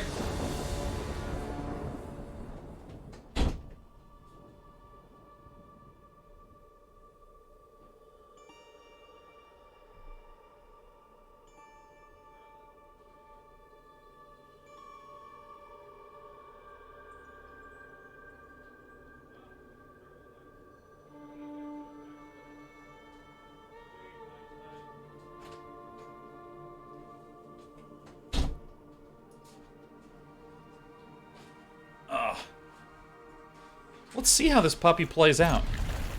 What about Ashaya? Again, Ashaya is a card that leverages lands. I feel like we have enough stuff that leverages lands.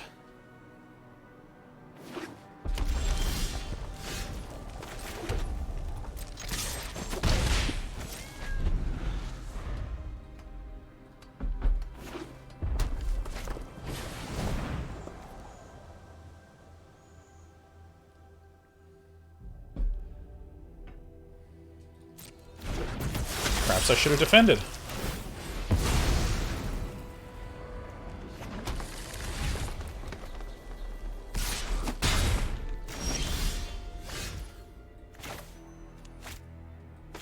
That's actually fine, right?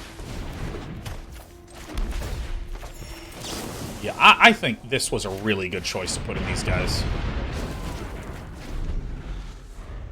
I mean, we occasionally run low on cards, but does it really matter?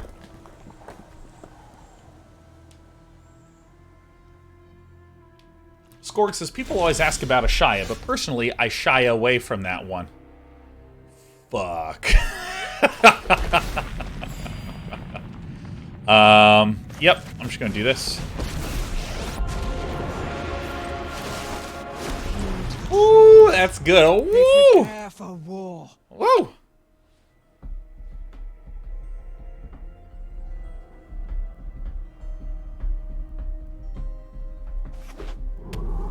Oh, you're Boros and you drew like shit. That like makes so much fucking sense. It fucking makes sense. Royal Eruption. The heat has become unbearable. Embodiment of flame. Flame off.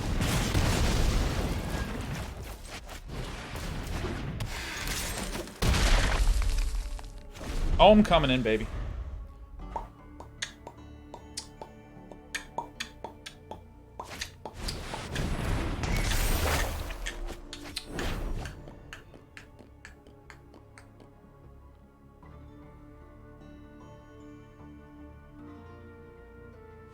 Delva Guru says, I haven't really played against or seen any werewolf tribal decks. Anyone else seeing highly werewolf-themed decks yet? Oh, yeah. It has been just toasting us. Really? We're not going to Spike Field Hazard. Oh.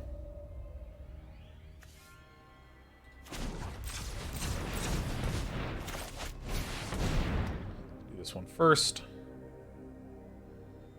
Villain will likely want to just be like, Spike Field Hazard. Try to pick off our Neverwinter Dryad. Yeah, I mean, here's what's really cool, is that there are actually so many different viable decks. I would describe as I've seen, like, a lot of werewolf decaronis.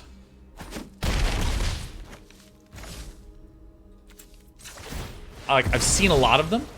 However, despite the fact that I've seen a lot of them, I've seen a ton of other things.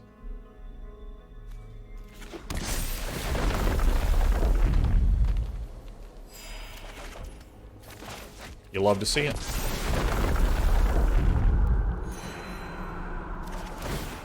Goodbye, Wrenn. We're just doing some best of ones as a palate cleanser, by the way. Best of one is palate cleanser. You know, just a little bit of palate cleansing.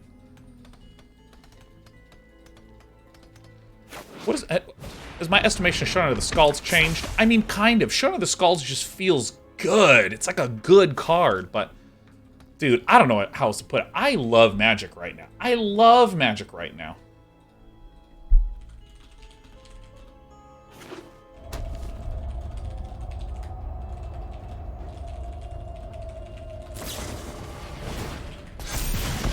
Shoot her. Could Bergie's Flipside Horn fit in this deck? Bergie's Flipside Horn is 5. That seems quite pricey. G9 Fall says, it doesn't look like heavy control decks are very strong at the moment, or have I missed something? They definitely will not look like traditional control. Ow!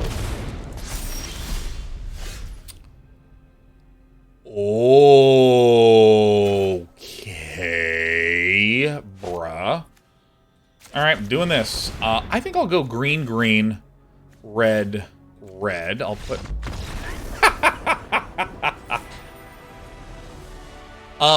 like, the traditional way of control net... Okay, do you understand me? Pay the fuck attention. I'm a speaker, and you're a listener. Let's try that one more time.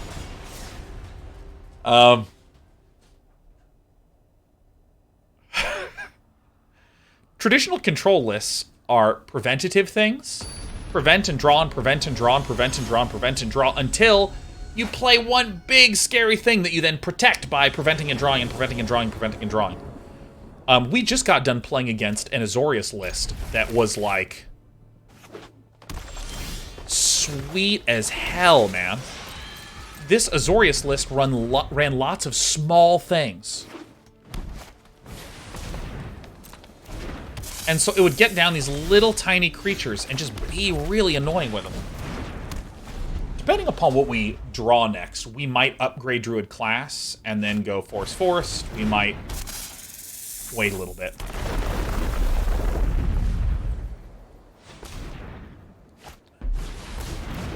Sure.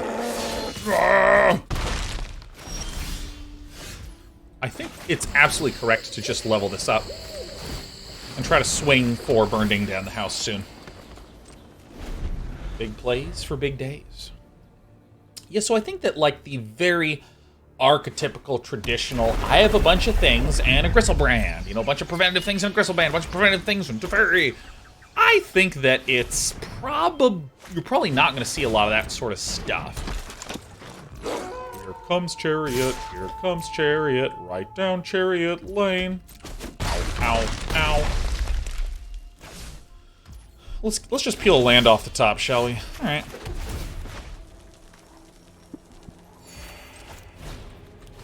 Hello, welcome to my deck. It's called... right down Chariot Lane.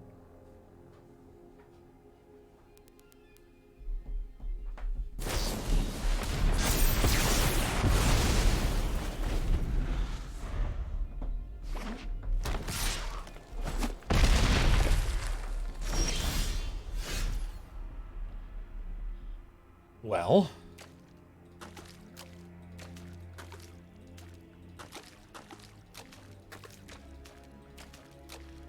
Well...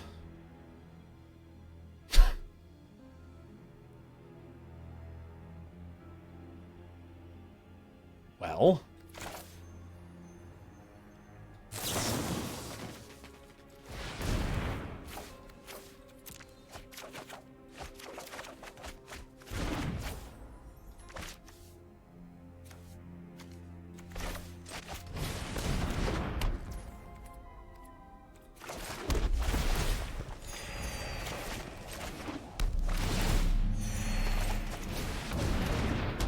All right.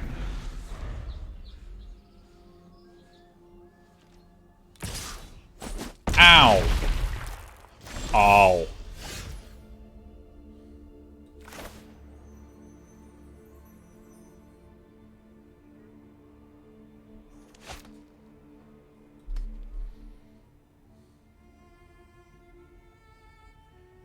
It's a lot of health. I'm doing it.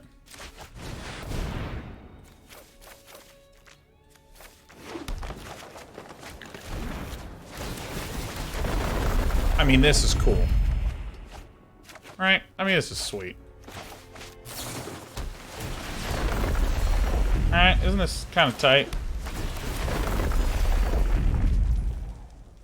I think maybe I should have played the mountain instead, because then I could have upgraded this, but I think we're actually doing okay.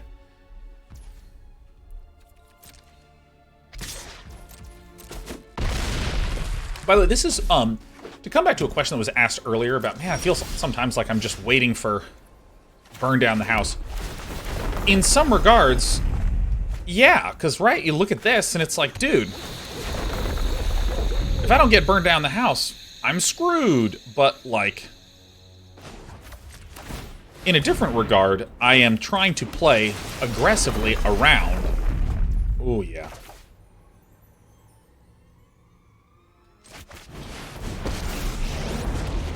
I'm trying to play around having to even cast spells. Because of its beauty. Because I can actually just out-heal my opponent in a lot of circumstances. And I think this is a good example of that. Where I'm just, like, unable to deal with this threat, and I just don't deal with it. I just keep healing and drawing my way through. Which is one of the reasons why I keep asserting that Verdant Mastery is, like, a really good card in this list.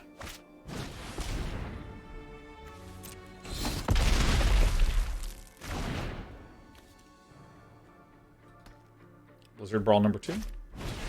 See, if we had just tried to make a blocker instead of just healed up, we would not have been able to win this.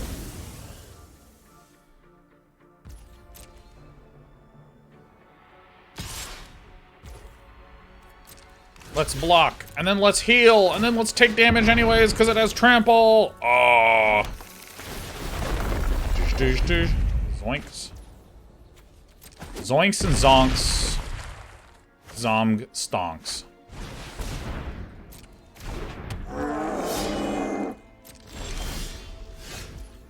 Why can't I hold all these Wrens?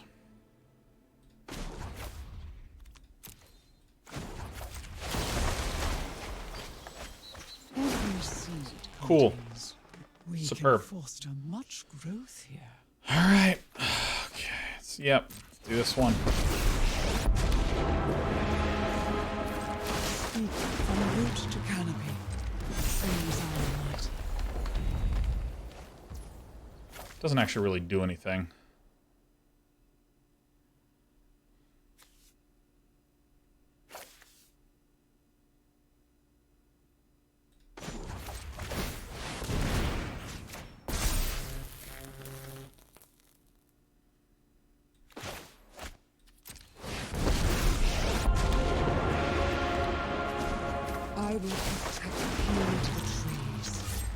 This is probably a winning position.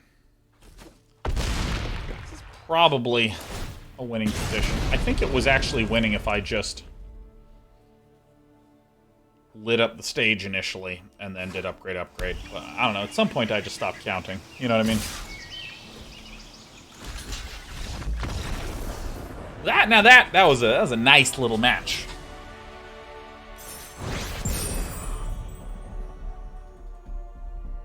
We're back to where we started. Man. I like this best of one list. I think really the inclusion of 4 little Dryad babies is excellent. I think the inclusion of 4 Dryad babies is good. Love those little babies.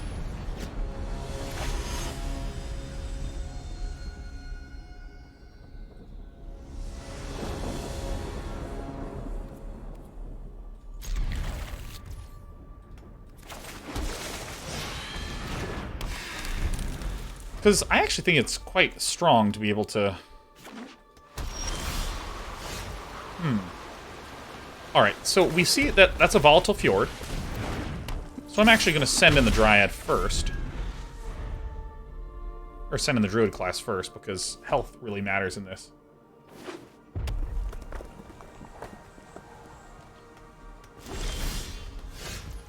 Okay.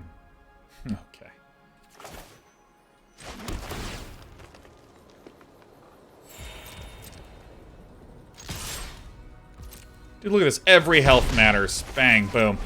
Now, I know that against these Is It Dragon lists, there are, there's the one big sorcery. Expressive Iteration. What are we doing here? Excuse me, what? Wait, what? I mean, this does concern and alarm me. It does.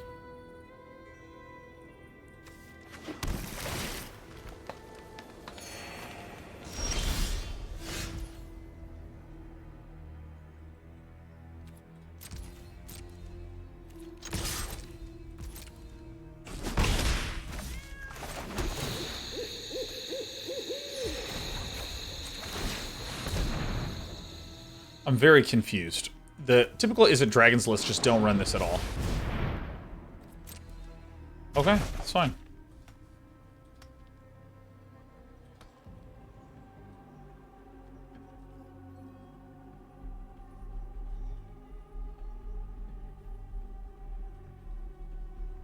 There's been nothing foretold.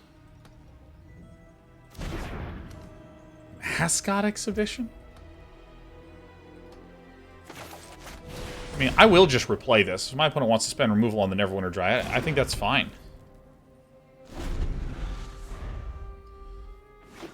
Again, my assumption would have been that this is an Izzet Dragon's list.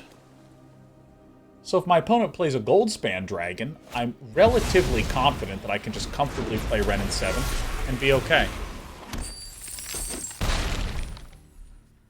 Like, Negates hit it, Disdainful Strokes hit it, sure.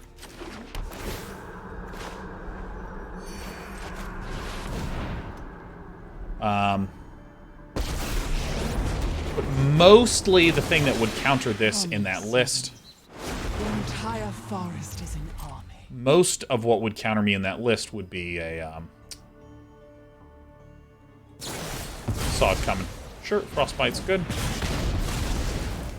Even in defeat, we grow. Even in defeat. So, I mean, it could be land. Swing, lose the Goldspan.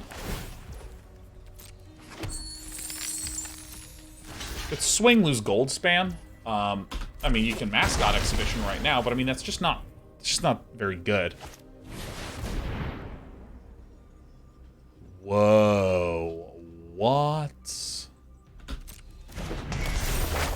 What? Wait. What?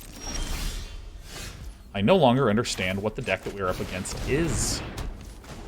But since I got the combo out, I'm feeling good. Try 3.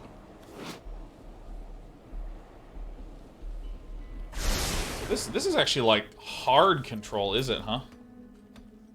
Deck is very, very cool. Is it Giants? I think it's just Izzet control.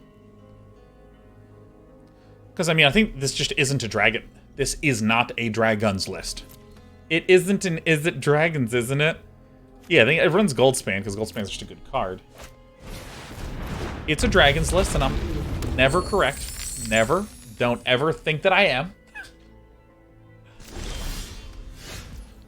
Alright. X equals 3. This is 4 damage. Ta-da!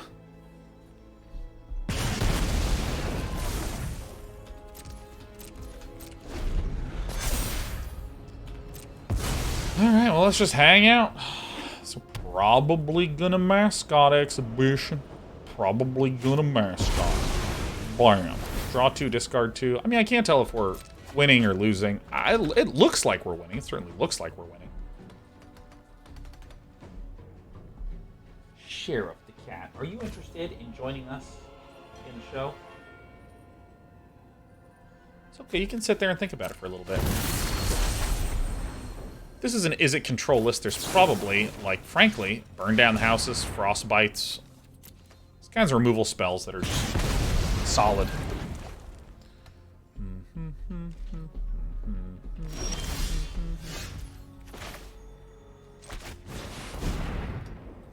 Valakut.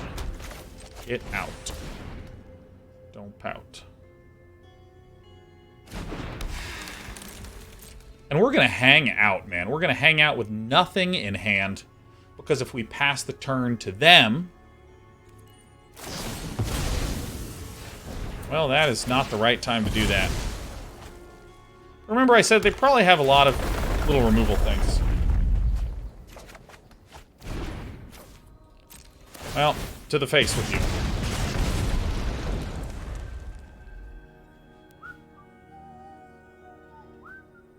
Collision says so much class. Oh yeah, baby, so much class. Oh my god, one of my favorite cards of all time, Unexpected Wandfall. Alright, my opponent's mana available is blue, blue, blue. Someone is frightened by the prospect of a very large land coming. That's good. One must respect the land. Joink. Let's be careful of the spacebar. Be careful of the spacebar.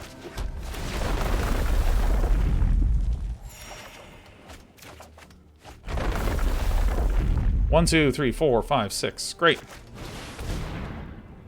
It's working. It's working.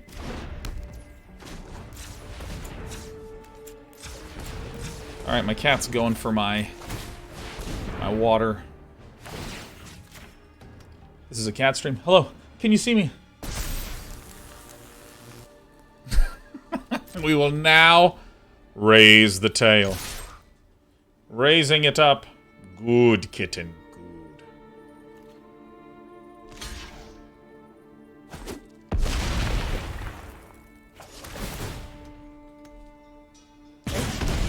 Did you enjoy my water? I now probably gotta go get new water, because it's kind of gross.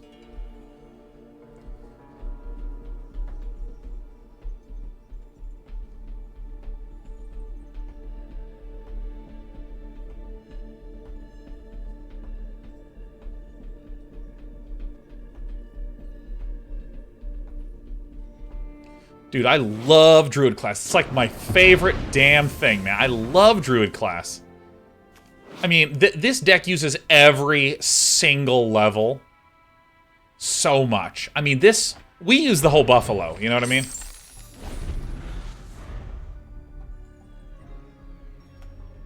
Marlo says, how many games have the cats inadvertently thrown for you? At least 20.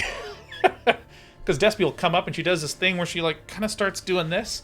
And then she goes, and she flips over for tummy rubs, and she just smashes her body right on the space bar. And I'm like, ugh!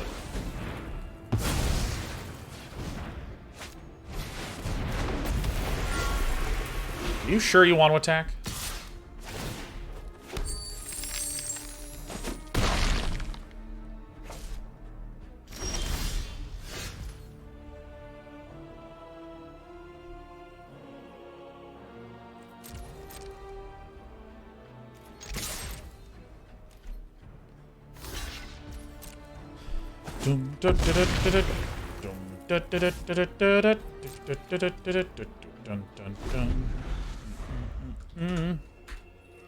Ooh, I want to see this Naya control list. Seems good.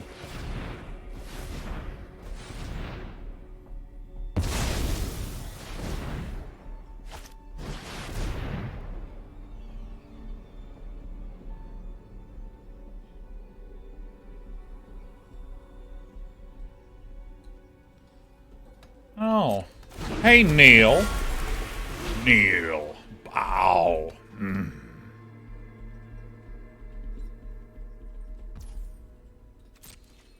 Alright, they're coming in. G9 says you can start playing New World and it releases next week? It looks like good. And then you typed Craig. Yeah, no, I truly thought New World was not good. I did not enjoy it even a little bit. I was honestly kind of like surprised as I was playing it.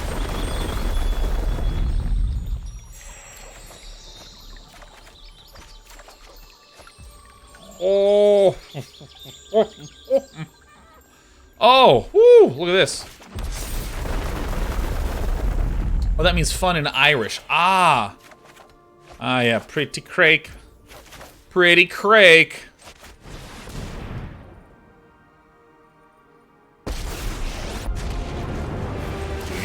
Play some Wrenns.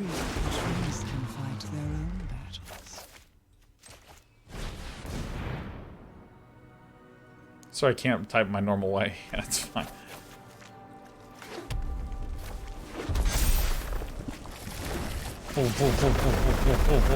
Exile so much. Bada, bada, bada, bada, bada, bada, bada, bada.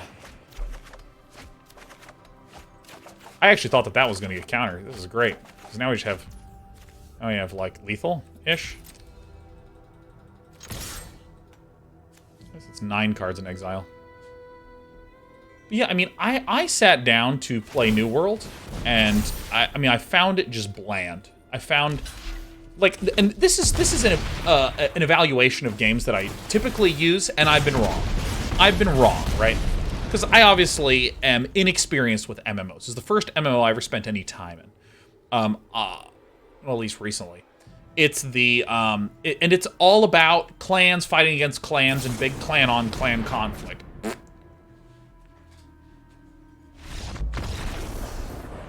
Which I've never done. I not only have even conceptualized, or I haven't done it, I haven't even conceptualized it, I haven't considered it, I haven't watched. I know nothing about large clan versus clan battles. However, there is this opinion that I have, which is...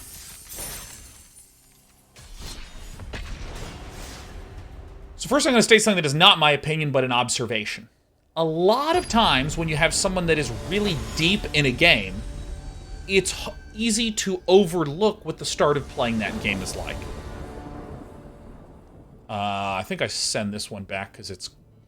No, I don't care. I don't care about anything.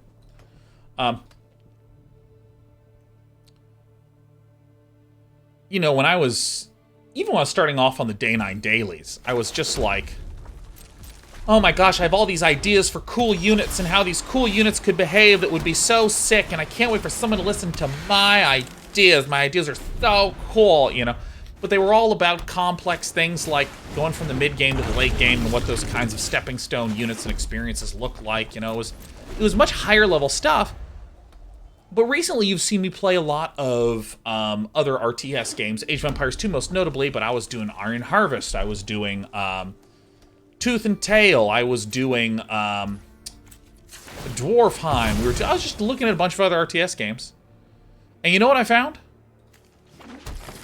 They just felt like nowhere near as good as StarCraft 2 to play. Like not even remote, like literally just the boxing and selecting of units and the saying, you go there. Like that sort of stuff is the overlookable stuff. And when it comes, so that's just an observation. It's very easy to get caught up in all the sophisticated stuff. Oh, I'm going to make a card game because I have a really cool idea for a card that could work in situation XYZ that would be like so amazing. You know, it's very easy to be this kind of player.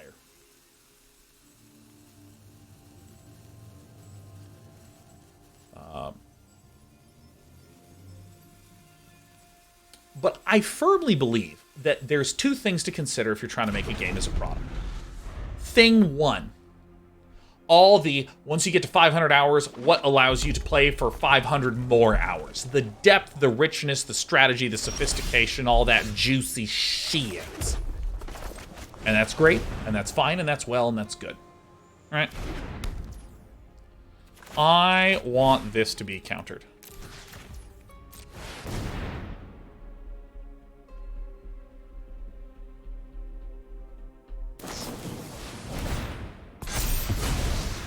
Got it, buddy. This is looking a little bit like we are. Looking like we're not going to win this one. All right, so that's 500 plus hour one. But then there is the first 10-hour experience. There's something that gets me to download the game, right? It might be the art style. It might be that a friend recommended. It might be that I saw a good review of it. It might be that I've been looking up this genre to play, right? But once I'm sitting down, what gets me from hour 0 to hour 10?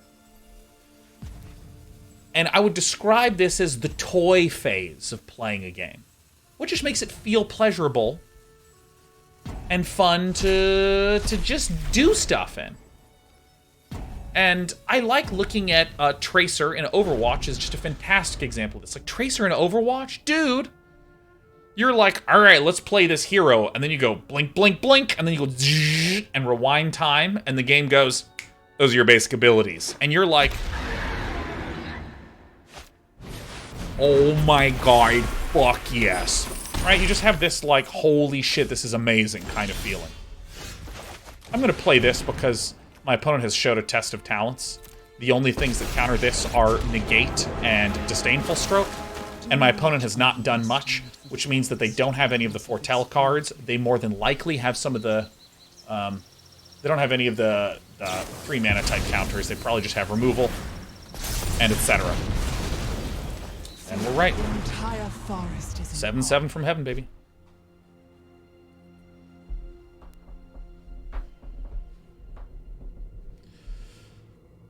So yeah, so I call this the toy phase, which just makes the game pleasing and fun and satisfying to play. You know, even basic things like it has a really, really, really high frame rate, and it just runs really smoothly, and it runs really beautifully, and it's a joy to just do stuff in. We're getting ash to mouthed.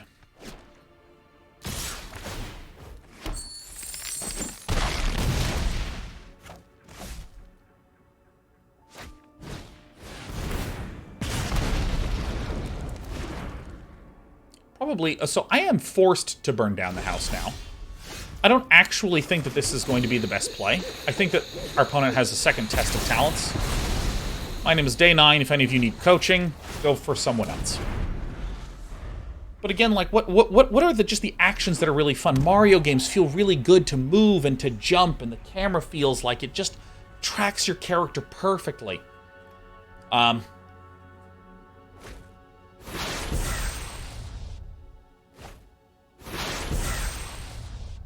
Yuck.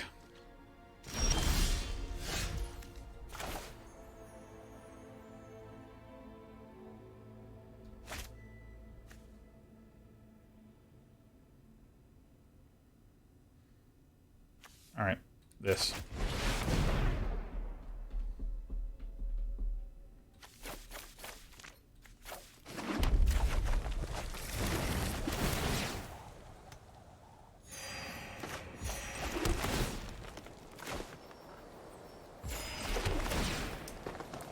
Anyways. Yeah, like Ori and the Blind Forest is he getting brought up, right? Like just the fun of doing stuff is really satisfying. What about like more of a simulation-y style game? A simulation-y style game kind of like did we do it? Simulation-y style game like Surviving Mars or We contain fires that the will of the woods is made manifest. like Surviving Mars or City Skylines. Just seeing stuff kind of move around and, you know, like the beauty of, oh, look at these little guys moving around, look at these little cars, oh, cool, you know. Like again, the toy-like properties. For these first 10 hours of your game, you're probably not even going to be able to wrap your head around or be able to even understand what the sophisticated strategy is, what makes a card good or bad, or what makes a sideboard good or bad. You know, stuff like this, as Hyle says, no one cares about when they first play because they don't have the context or the knowledge to be able to care. And so when I think about New World, because as always, for any of you that are new to the channel, we always like to take 30 minutes to make a 2-minute point. It's what I call content.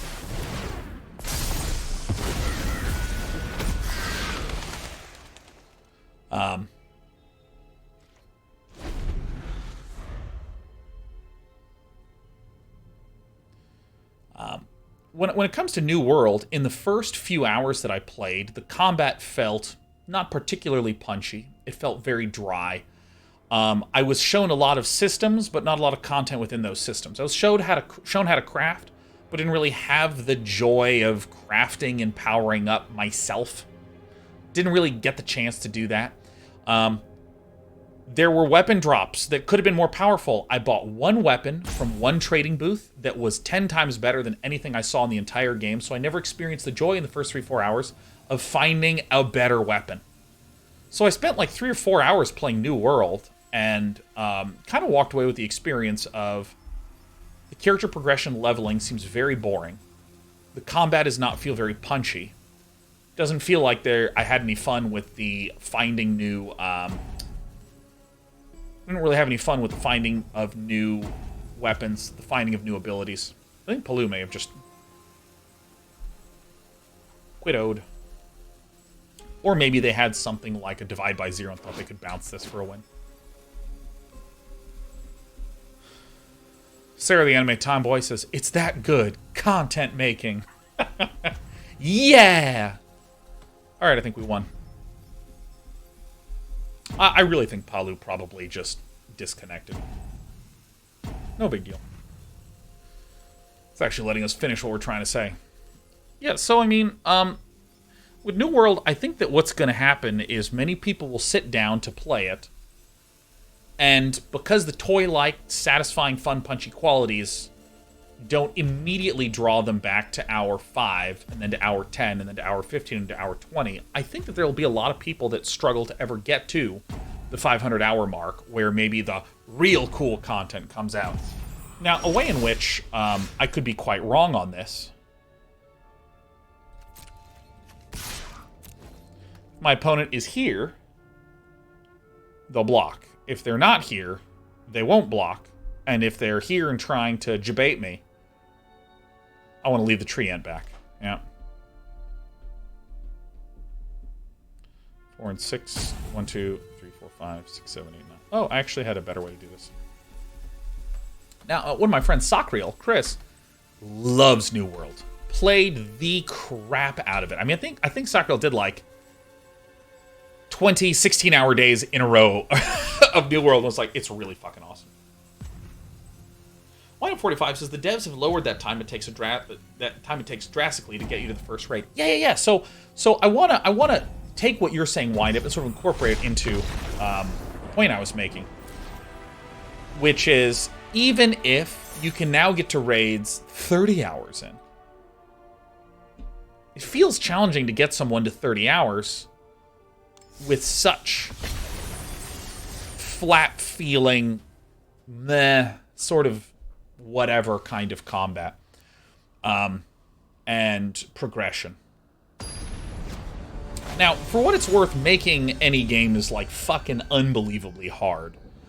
And I don't know the conditions that the developers were in. Oh, I'm keeping this hilarious hand. Are you kidding me? This is the funniest hand I've ever seen.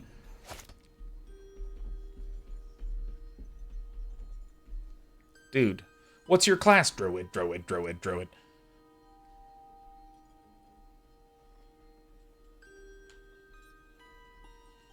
I don't know what sort of conditions the devs were under. I mean, a lot of times things happen where the game is going to be these 3 things, and a lot of people are focused on 2 of the 3, and then those 2 of the 3 turn out not to be as fun as the third, so thing 2 and 3 get cut, and then the third thing is the thing that's created, and then you get the statement, we had a bunch of people working on the game, and everyone's like, well, thing 3, I don't think needs that many people. What were these people doing? The answer is a lot of their stuff got cut out, right?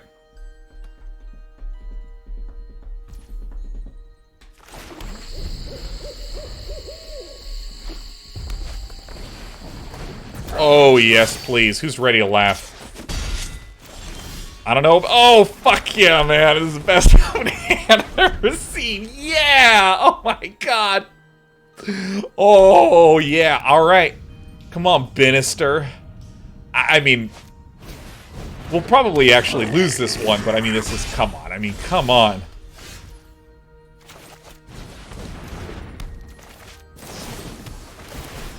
Heal. Yeah, so, I mean, I don't know what sort of condition the developers were in. I've had the pleasure of interacting with a good amount of people from Amazon Game Studios. And they're lovely, man.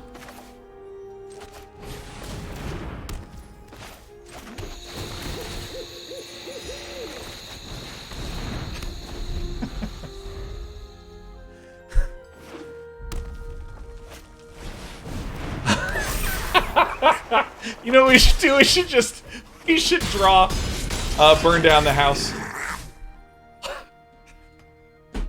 Man. Ah, fuck. Oh, no. It somehow didn't work. I'm shocked. Ba-da-da-da. There, have a forest. All right.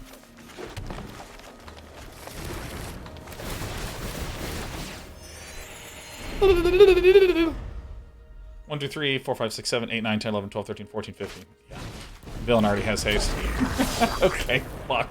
Alright, I knew that I should have tossed it back, generally speaking, but if we weren't against mono red, maybe we would have gotten there. Anyways,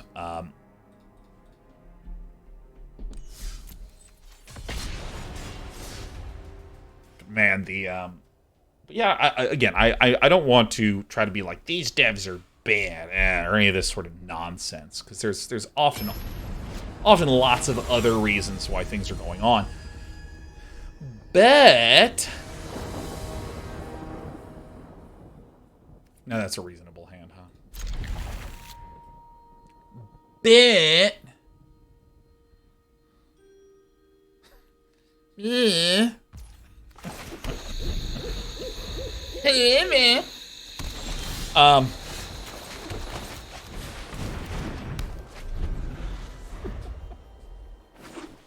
Such a fucking stupid voice. Root Coil Creeper. Alright.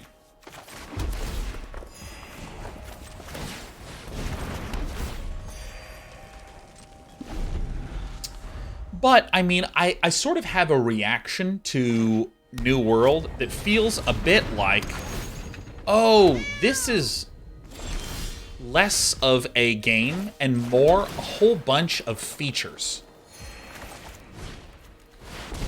It felt like someone went, do we have the combat mechanic in? Good, we have the combat mechanic. Okay. Do we have the leveling up mechanic? We do. Okay, good. Does it resolve? Absolutely gonna plus this. I want lands, baby. Every seed contains great potential.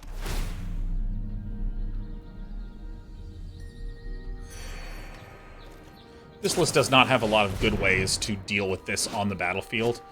And the way that I will likely defeat a list that is trying to do some ramp value type stuff is often by hitting all my land drops and then getting more card advantage, so. But, you know, it felt very much so like a bunch of features. You know, the game very much so felt like this was there, this was there, this was there, this was there.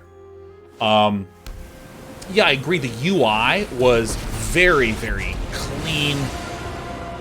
Someone call for a hero? Someone call for a hero. Another round. I've got some time to. All right, I'm gonna keep plusing this. We might even get the and get some of our minuses.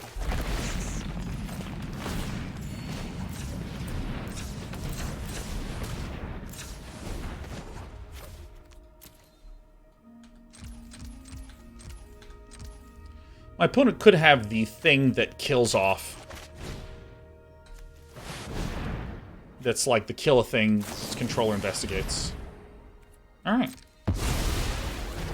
Test of fucking talents. You got it, man.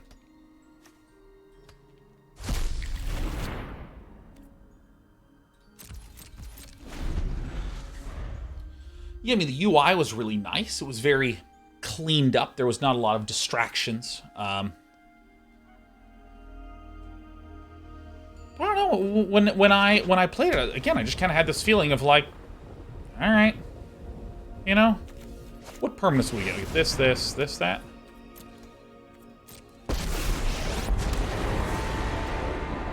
To maintain balance, bolster the weak. The entire multiverse is my library. The entire multiverse, bing bong lamau.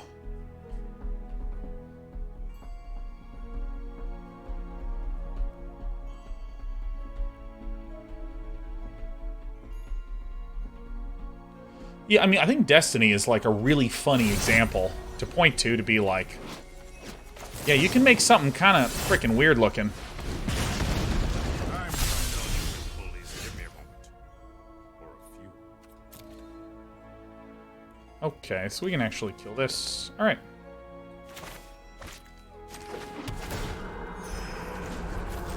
Dude, we're gonna pull this off. This is incredible. We will help. I'm gonna get so many permanent cards back here. I don't even know what I'm talking about anymore, man. I'm just like making funny noises. It's fun to make funny noises, you know what I'm saying?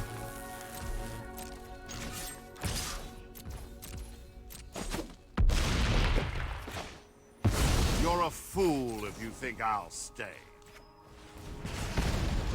We will meet again. Alright, nice.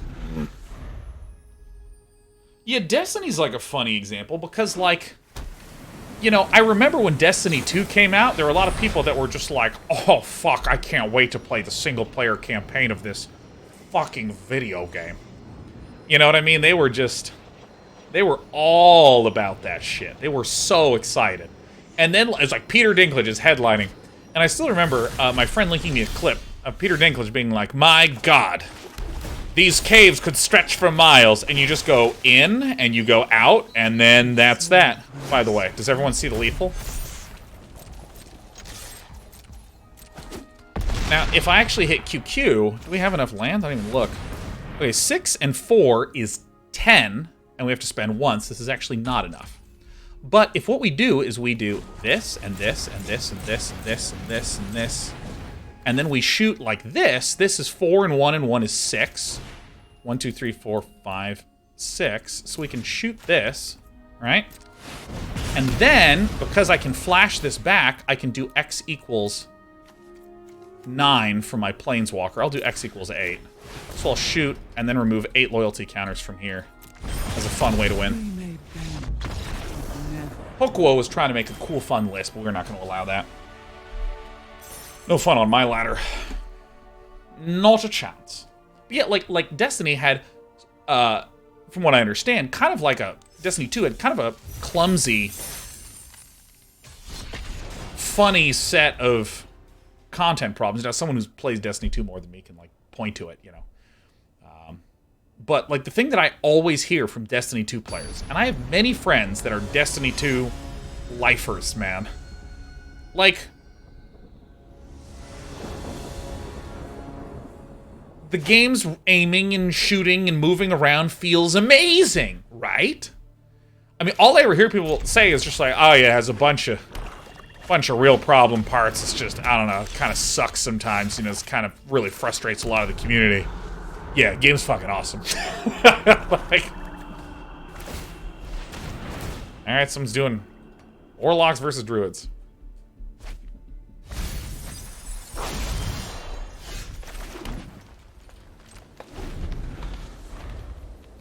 What is Mr. Mikoto? I am actually going to discard Heated Debate. I'm going to discard Cathartic Pyre, and we're just going to keep cycling in. My opponent appears to be very, very contrarily. So I'm actually going to put this down, and I'm going to put this down first. And we're going to go for the threats first. Typically, these mono-black lists have a lot of responses and answers and cool ways to deal with shit. But they lack draw. So I think that the approach we're going to take is we're going to first try to present multiple threats like this, right? First, we're going to present the threats. Immediately -3ing. We contain the entire forest is an army. Yep, again, good card for deleting a threat.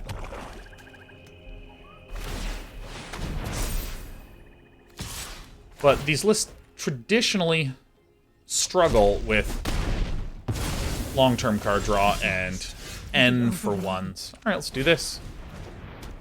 Let's do this.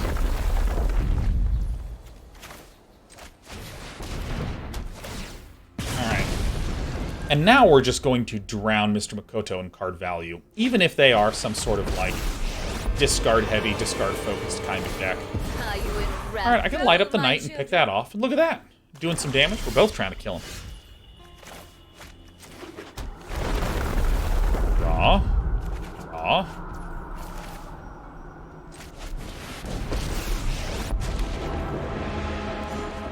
Symbols from root to canopy. The trees are mighty.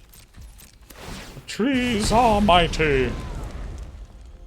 Maybe I should have plussed Wrenn and Seven, because really a 7/7 is not quite as scary as the Valakut Explorations, you know.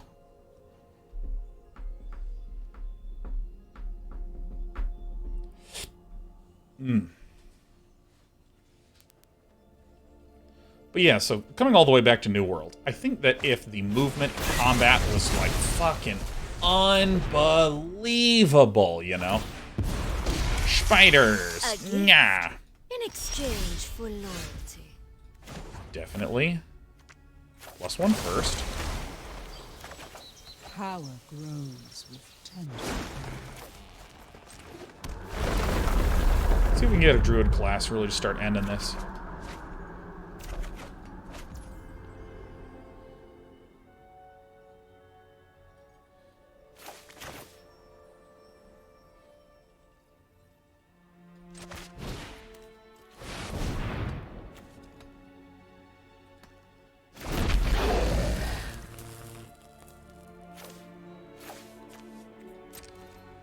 Okay.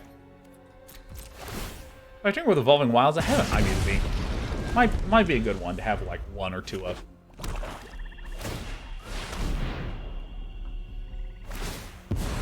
Draw a card and lose a life.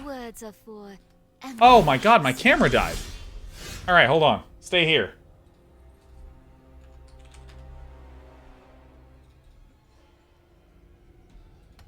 We've done it! Yeah!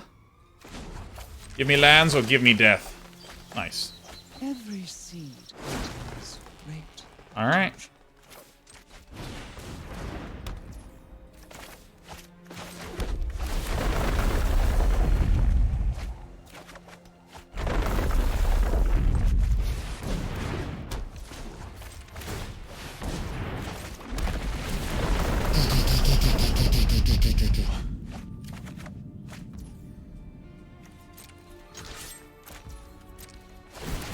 Alright, so it's looking like we have a high probability of winning on the following turn.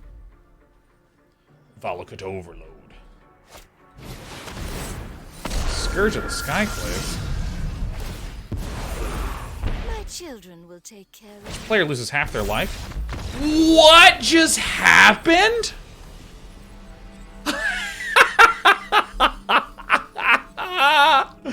Oh my god! Oh, that's so good. My opponent casts a spell that said each player loses half their life, and then Warlock spell says, or Warlock class says at the end of your turn, lose as much life as you lost this turn. So it's just half times 2 is 100%.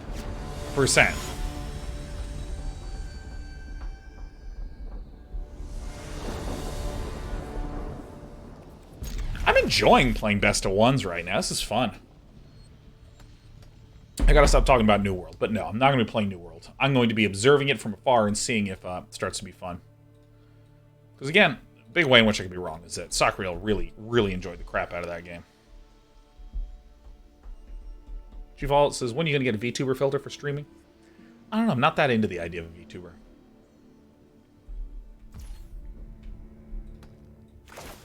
Oops, this down first. Must be nice. Uh-oh, we're playing against the classic devastated opponent. I don't know, it's like whatever, must be nice. Must feel good. I think the one pattern I'm learning with this list is the faster we can get stuff upgraded, the better. Did you play H4? Nope. Will when it comes out. Didn't even know it was out. Najak, is there any reason New World was the MMO you decided to check out? Yeah, because it's just come out, so it's fresh and new, and everyone's starting off on the same foot in the same position.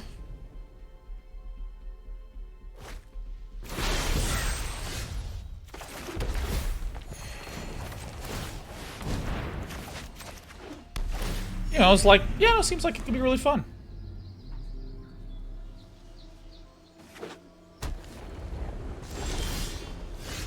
Alright, now what the hell should I do now? I think just Druid and then go bam bam and then just keep going.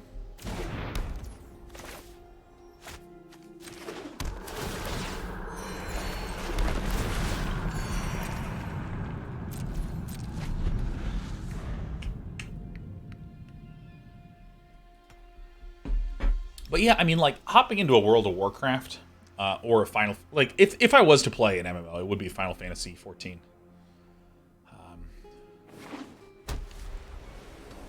Or, I mean, frankly, like Eve, if there was, like, a good way to get into that, like, did not require me to just mine asteroids for the remainder of my life.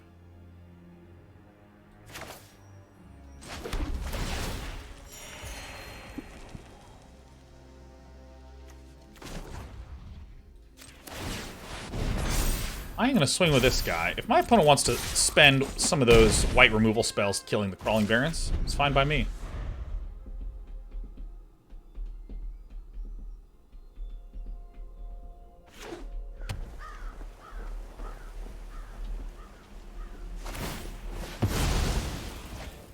Perfect. That's exactly what we wanted. Submit one. Heal, heal. Look at me hanging out at 30. Must be nice, must be nice.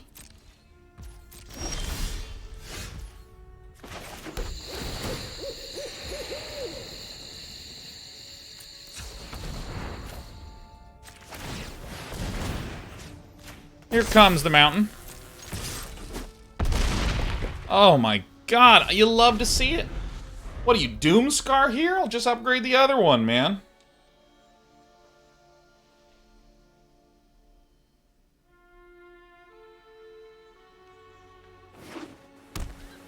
Maybe it's Doomscar and leave up a counter. We actually don't quite have enough mana. I could Cathartic Pyre for enough mana. Teferi, he who eats a cookie. Don't worry. I face scarier villains.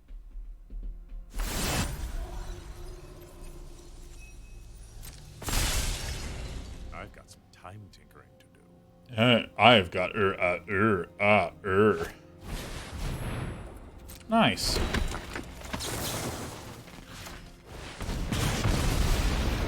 Operation Bing Bong is successful. Oh. Yeah. Oh god, yeah. 1, 2. Give me the red ones. This and this go out. Yep.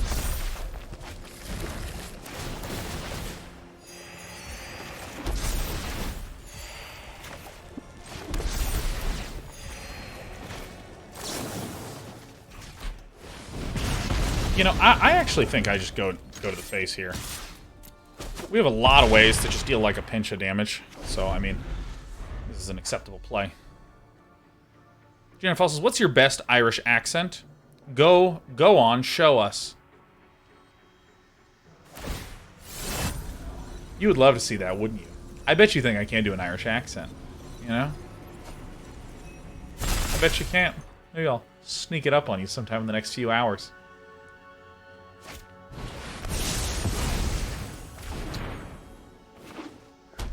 Oh my god, a fucking Field of Ruin off the top. Binks it. Unbelievable. I actually shouldn't have played the land. I should have saved it for Valakut Inspiration.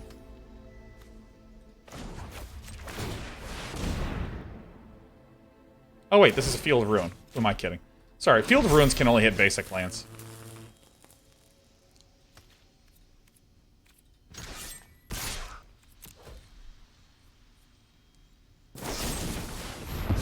The first clue is that this is something to eat. I keep forgetting this only hits non-basics. I'm Teferi, and I'm just having a really hard time right now.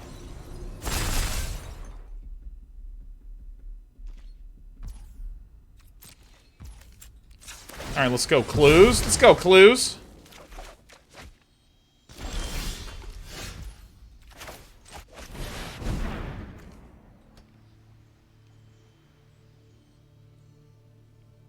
This has to get countered, right?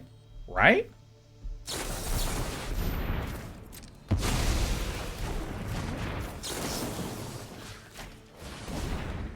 Bang! Teferi's bad because it means that villain can certainly start to become healthier. Maybe I should have killed the Teferi when we had a chance. I think that was maybe... Correct. Look at us getting punished. Look at us just getting all punished. Behold the multiverse. I mean, this is a good sign when someone just sorcery speed casts an instant to draw. You know, that seems like a reasonable thing to do. Behold the multiverse.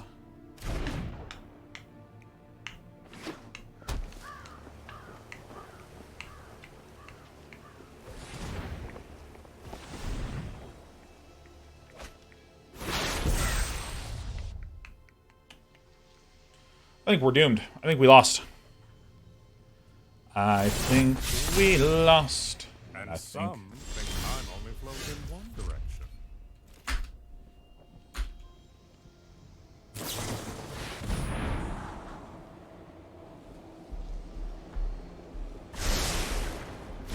Clint says, okay, I tried this out today. When the deck lines up, it's fantastic, but man, if they don't, I got beat by every aggro deck I went up against.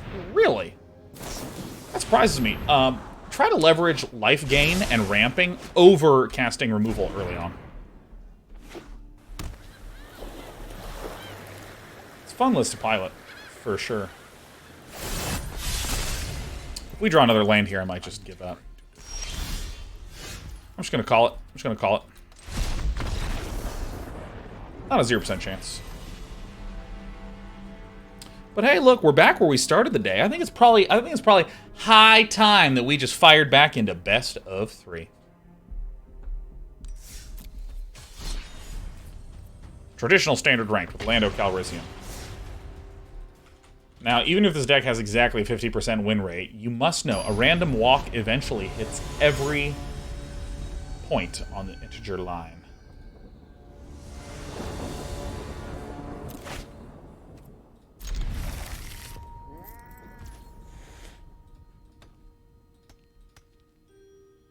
There's Scrylands in this deck. Should they be considered as Van City Kivo? The deck just needs a lot of basics. It's kind of really like one of the most key pieces to it. You just need basics, you know? Alright, we're against Simic Ramp. So Simic Ramp runs, as you might imagine, a lot of their ramp pieces, like Tangled Chlorhedrons, like Innkeepers, you know, stuff like this. And what it's trying to do is it's trying to do a combination of, one, casting an Alrund's Epiphany. Alright, let's see what we draw.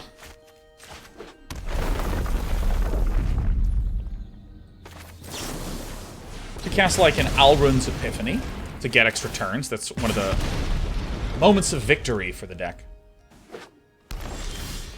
Okay. But another is the Giant that sends everything back to the hand. The Giant that sends everything back to the hand is kind of like your sweeper. Instead of using removal to get rid of stuff. Okay. People find naught to fight. Power grows. Okay. Alright, well, maybe it's not the Simic Ramp list. Yada, dada, dada.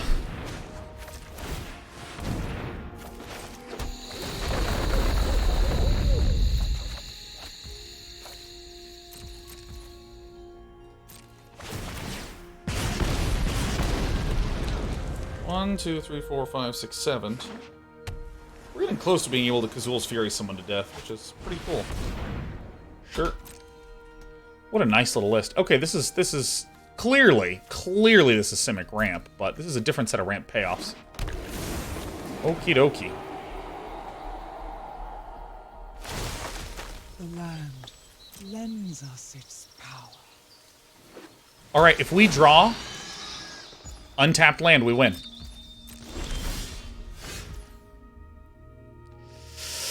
Ah!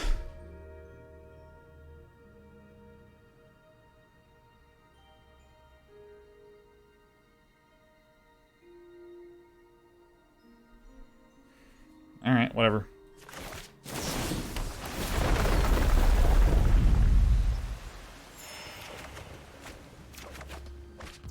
One, two, three, four, five, six, seven. Down to 5.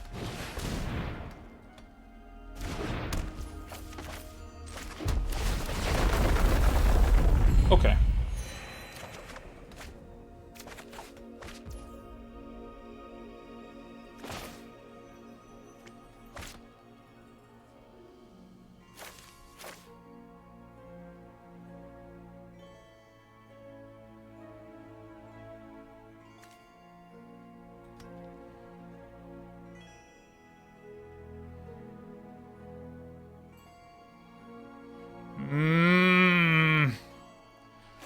This is still probably the best thing to do, right? Because we get to keep all of our lands.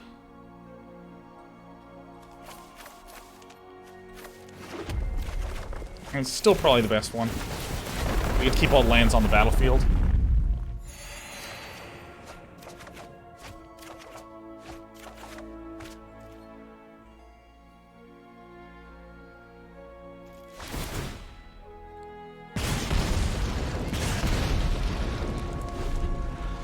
So, I mean, Precipic is going to likely be doing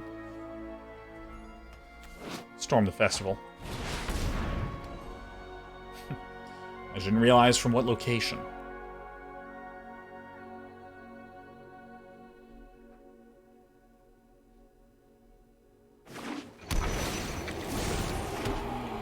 Incredible. Alright, so that's death.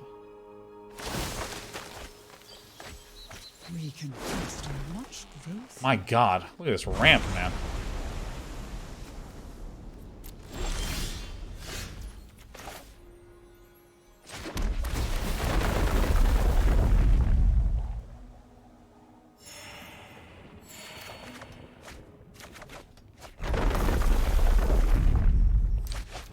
We can just burn with Valakuts right now.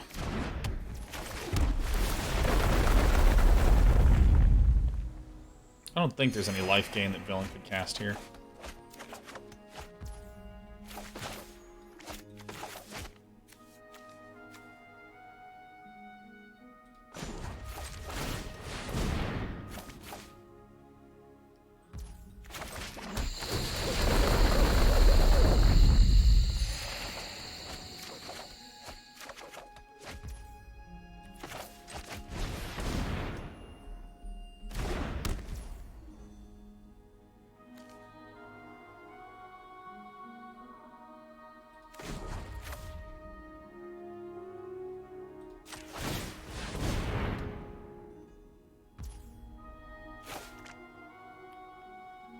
Somehow ran out of stuff that I wanted to do.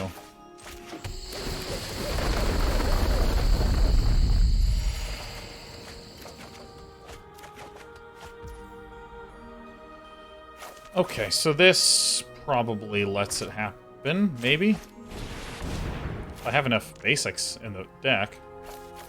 Look, just enough. Okay, there we go. Alright, we burned Villain out for a bunch. We're running a little low on cards, though.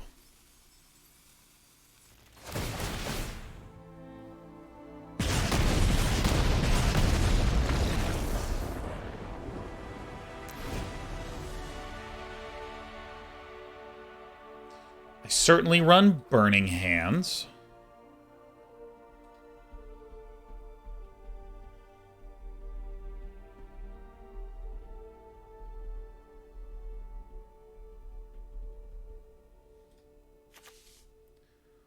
What is the payoff?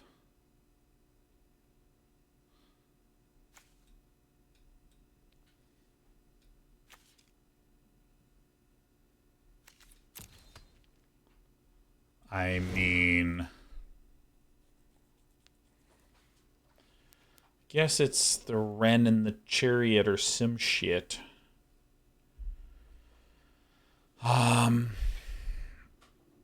I think I'm actually just doing this. I think our deck's actually okay. It's actually okay. We sort of have a roundabout plan. They might not actually even have giants.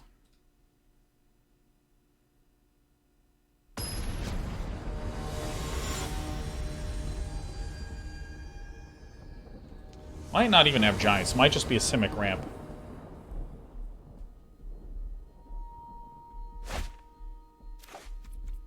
Only land. Okay, there we go. That's maybe a little bit more reasonable.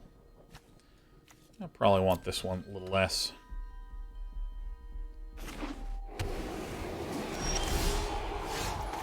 Really? That's actually an insanely good draw for us.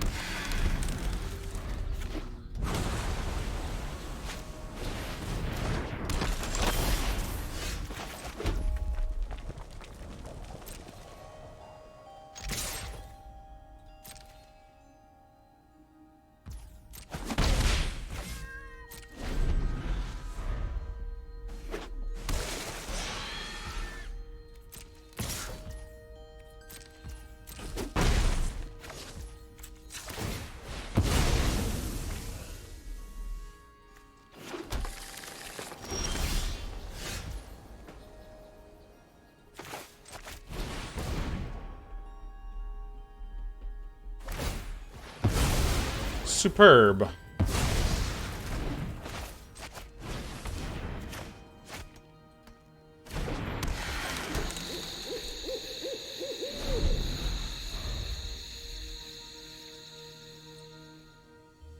Hermit is really good, Alpin. Also, welcome back, Alpin. You complete bastard. You know what I mean?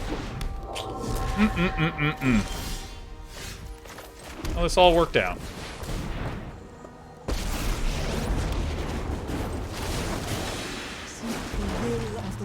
Is made manifest. Good to see you so many days in a row, Alpin. You know what I mean? Alpin says, yeah, I know I'm a bastard for giving you a deck that actually wins. Well, good thing at least you know, because if you know, you know. Alright, so this is a bit tragic, but I still think okay. Rich soil grows mighty forests.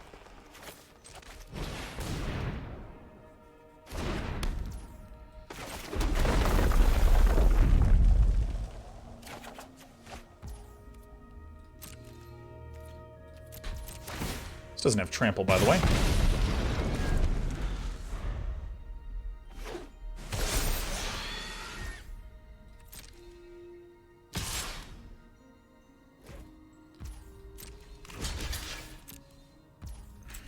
I don't actually know what my opponent's going to be trying to do here. I don't actually really know what their long-term game plan is.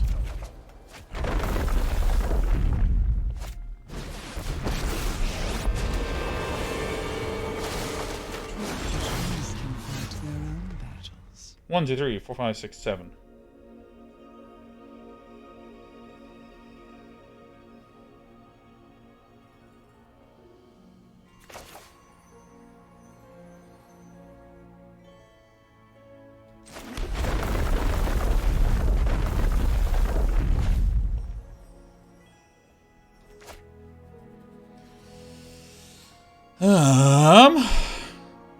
All right.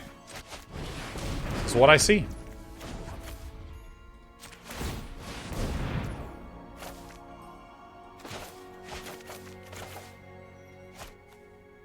I'm doing it like this in case I get a Verdant Mastery. I think Verdant Mastery would be something I'd rather cast.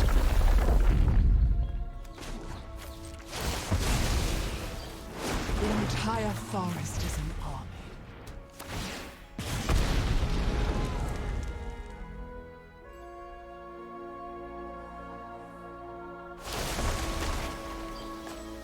We can foster much growth. So I guess this is a ramp Wrenn list? Ramp Wrenn? This is nice. It's just one bigger. I think this was a good play.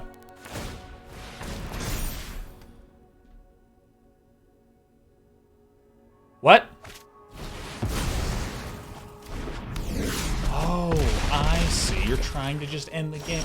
Oh, okay.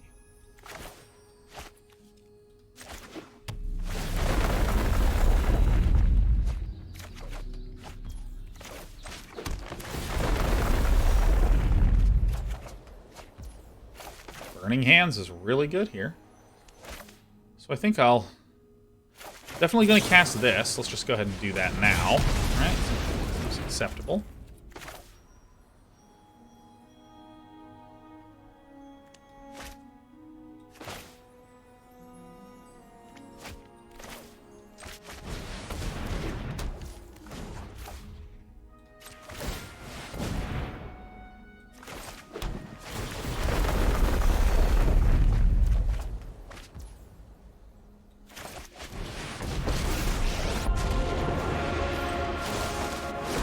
Ow. Ooh, ow. Woods is made manifest.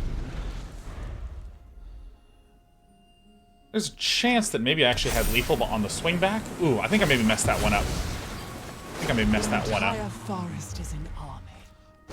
Ah, yeah. He got me. Okay, so...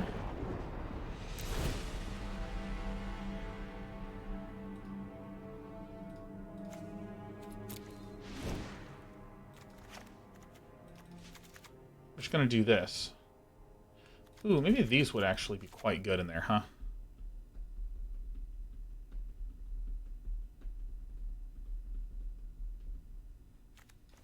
Crazy proactive.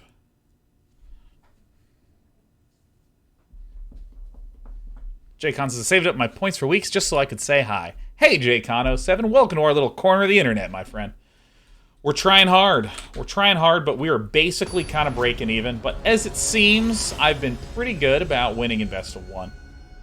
We go back to that. Alright, superb. I think Relic Robber is a mistake. I don't use the tokens, they cast a graft. Toy Hobo, the basic statement that I'm going for is that my opponent does not actually have... We're trying to make worse targets for our opponent to graft upon.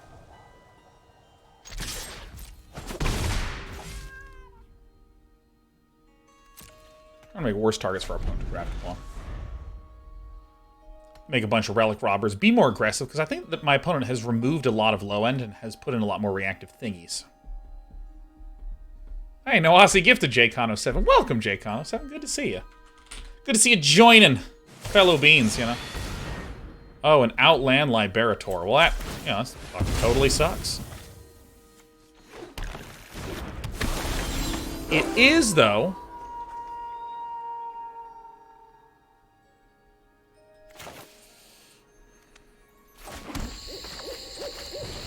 It is true, however, that villain has not shown any blue. It's been Hydra, Hydra. Now, typically you would do this if you had blue, and these are the only green lands you had. Yep, it's fine.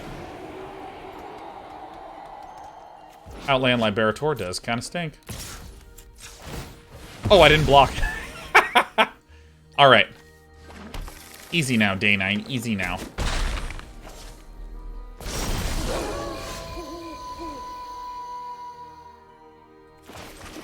This is definitely the move. Yeah, this is really only good if there's going to be very few creatures at the start of the game. Really, that's going to be the spot where this is good.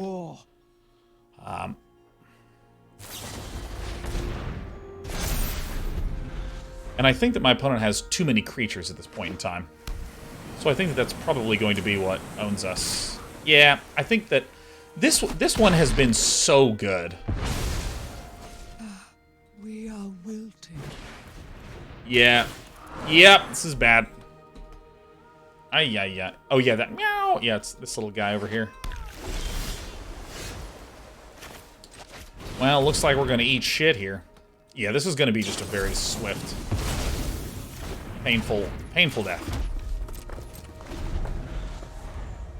Well, we had some doubts about it, and we got punished because of it. Yeah, I think we just got the control-y end of what our opponent was doing in the last game, but we were actually pretty fine.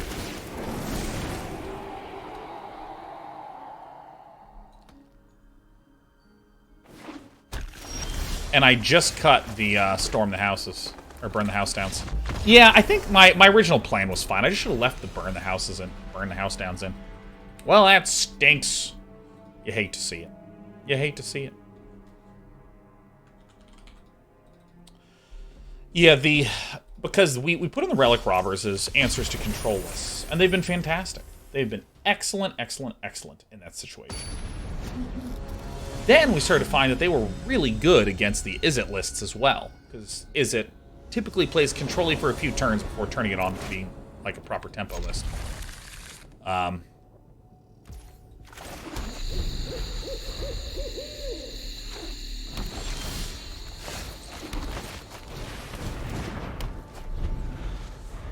So I think that the place in which we went awry... Red... This. Now if we draw a land, we can just play Verdant Mastery, and that's really, really good. Agravatum. You love to see it.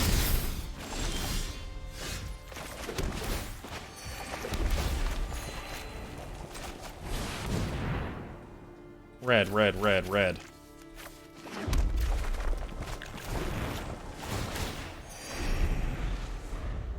We're going to have an absolutely enormous land here in a sec.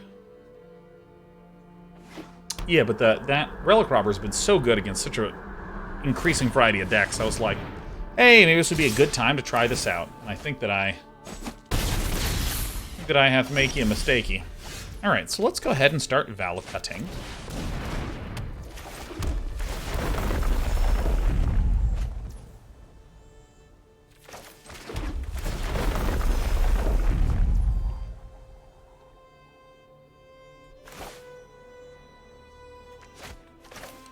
Alright, let's do this.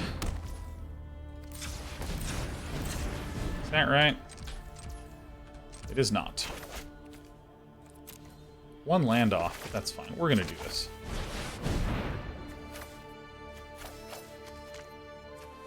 What are they stuck on? Nothing. You take this. This.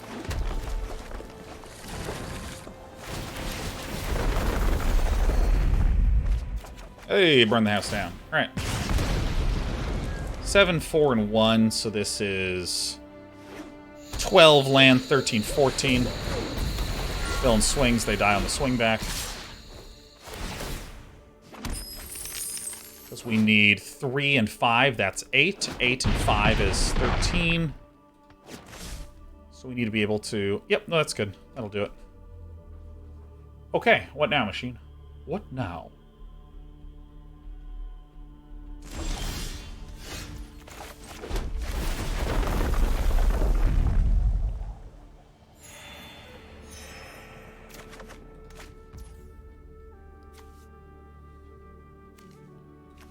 Two, 3, because there's 1.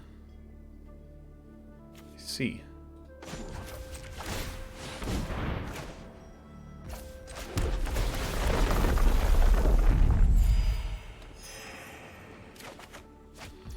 Okay. That's okay.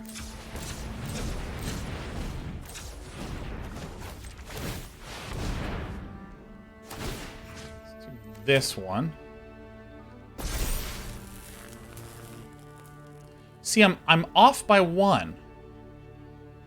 I'm off by 1, right? If I had 1... If this, for instance...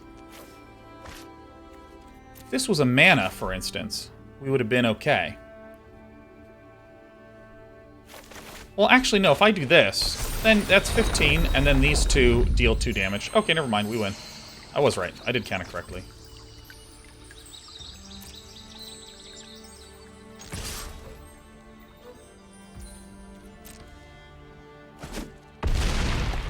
Damage from this. Yeah, look. Who needs removal when you have life gain? Who needs removal when you have life gain? I will protect Yeah. you. The will of the woods is made manifest. Who needs life gain with this deck? You know what I mean? Alright, so what are we going to want? We are going to want the Heated Debate, Burning Hands. Now, what do we probably not want? Probably not the Verdant Masteries, I think. I think that I just want to be a little bit more low to the ground, a little bit more active.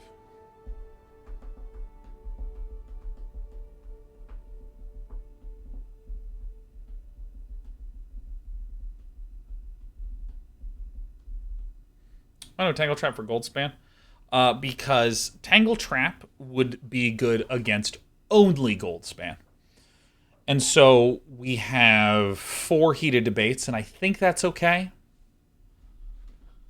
Match their 4 with my 4. And let's not forget, I do have Wrenn and Seven, which is very good against Goldspans.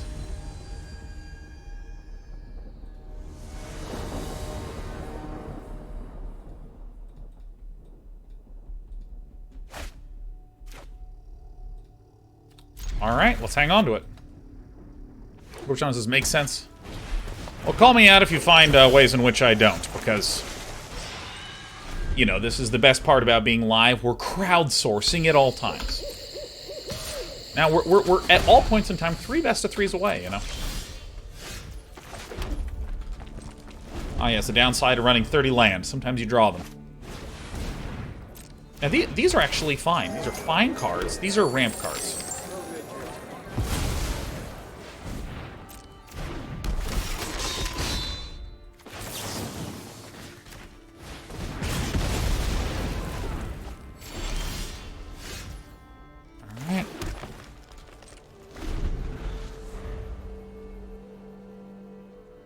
Yeah, I think Wrenn and Seven's awesome, man. Data best Planeswalker. Do you have 4 Tangletraps on the side for the possibility of artifact hate? Well, really, I was losing a lot to Is It Dragons, and that's happening less and less, and I'm starting to think that I should free up some room in there.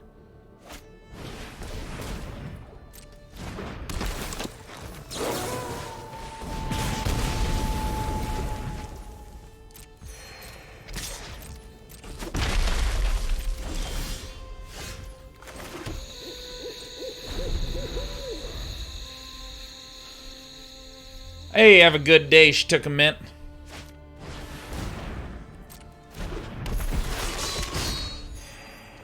Yeah, I kind of want to be able to get that and burn the house down in there.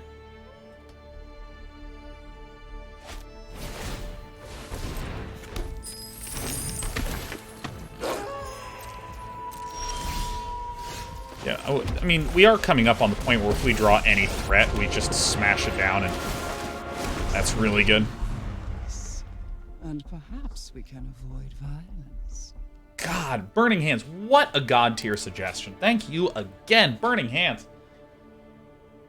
You know, I might actually cut one Tangletrap, put in one Burning Hands. I think that actually sounds good.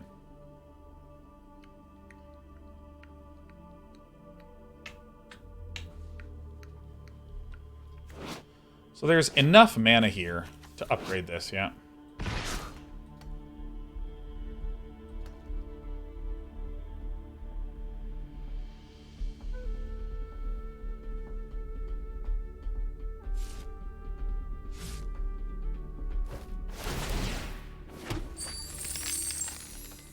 The 4 Tangletraps are probably ones that... I want to start by cutting it down to 3.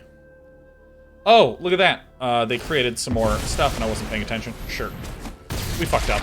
I mean, that was just complete and total clear case of fucking up. Must not. Maybe that's actually still fine.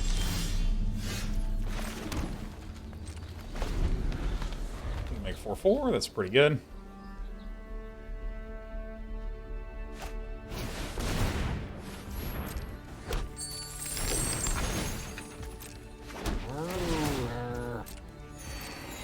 Love how much healing my opponent's doing.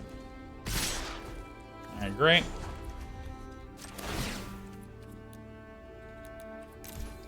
Make it nice and big. Hello, remember me? Hello. Well, this Sentinel. I don't care about life gain, really. I think I care more about how mana-starved my opponent seems. Alright.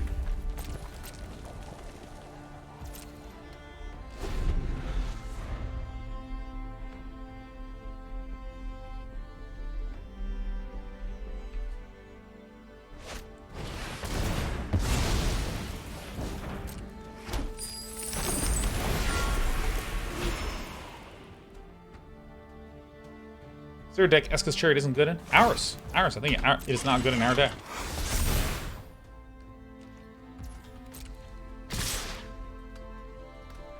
Burn the House Down does solve this problem for us. I've been very, very impressed with Burn the House Down.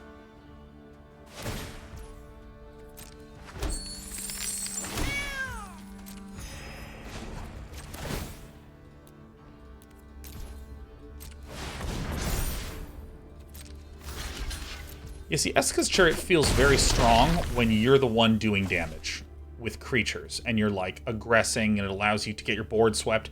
Play a creature, use it to crew, Eska's Chariot, come out again. I mean, that does help. This does help a bit. It does indeed.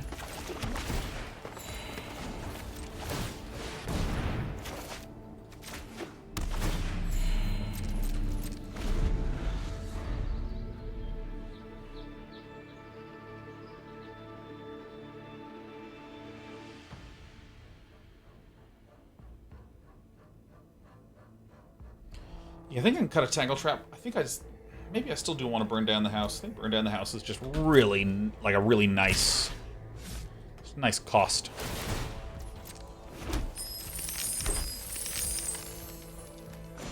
Oops, I passed through. Well, that's not what we wanted to do. It's not what we wanted to do at all.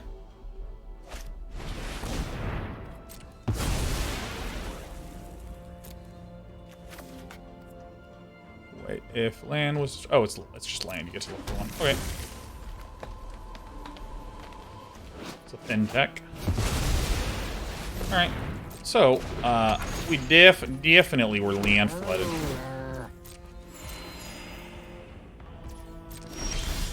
Alright. When we draw exclusively land, it is hard to come out ahead.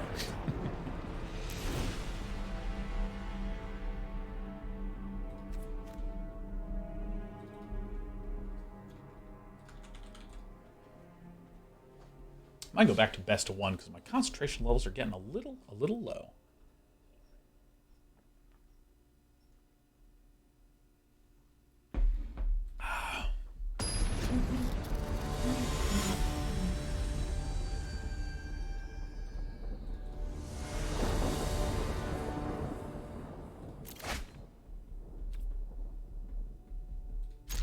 Light Up the Nights I have liked a lot, but maybe I can go down to like 1.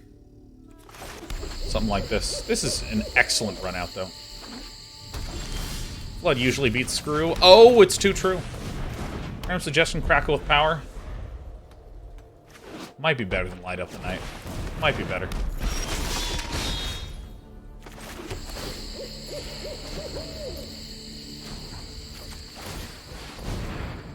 I think I prefer this. I think. I think I do. Yeah, I think I like to. I don't know. Crackle with Power is something that's pretty rad. Land one time. Yowie.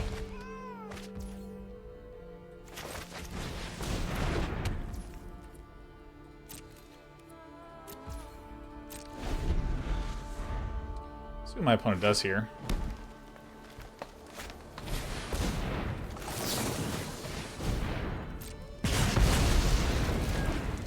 These cards are not amazing against us, so that's, in theory, a good thing.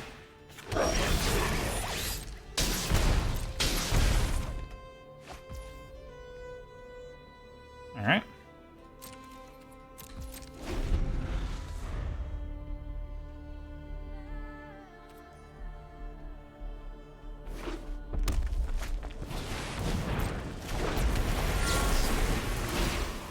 Taking 3 damage a turn is... it's a lot.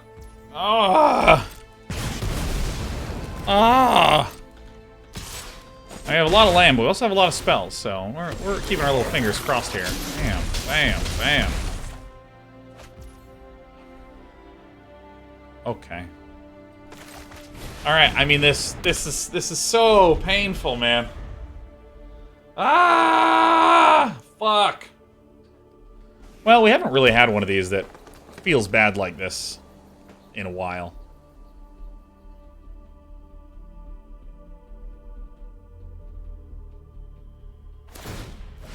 Oh shit!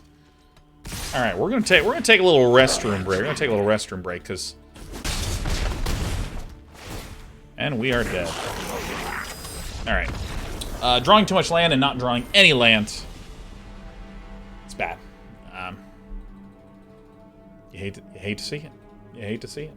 Well, let's make some brief adjustments.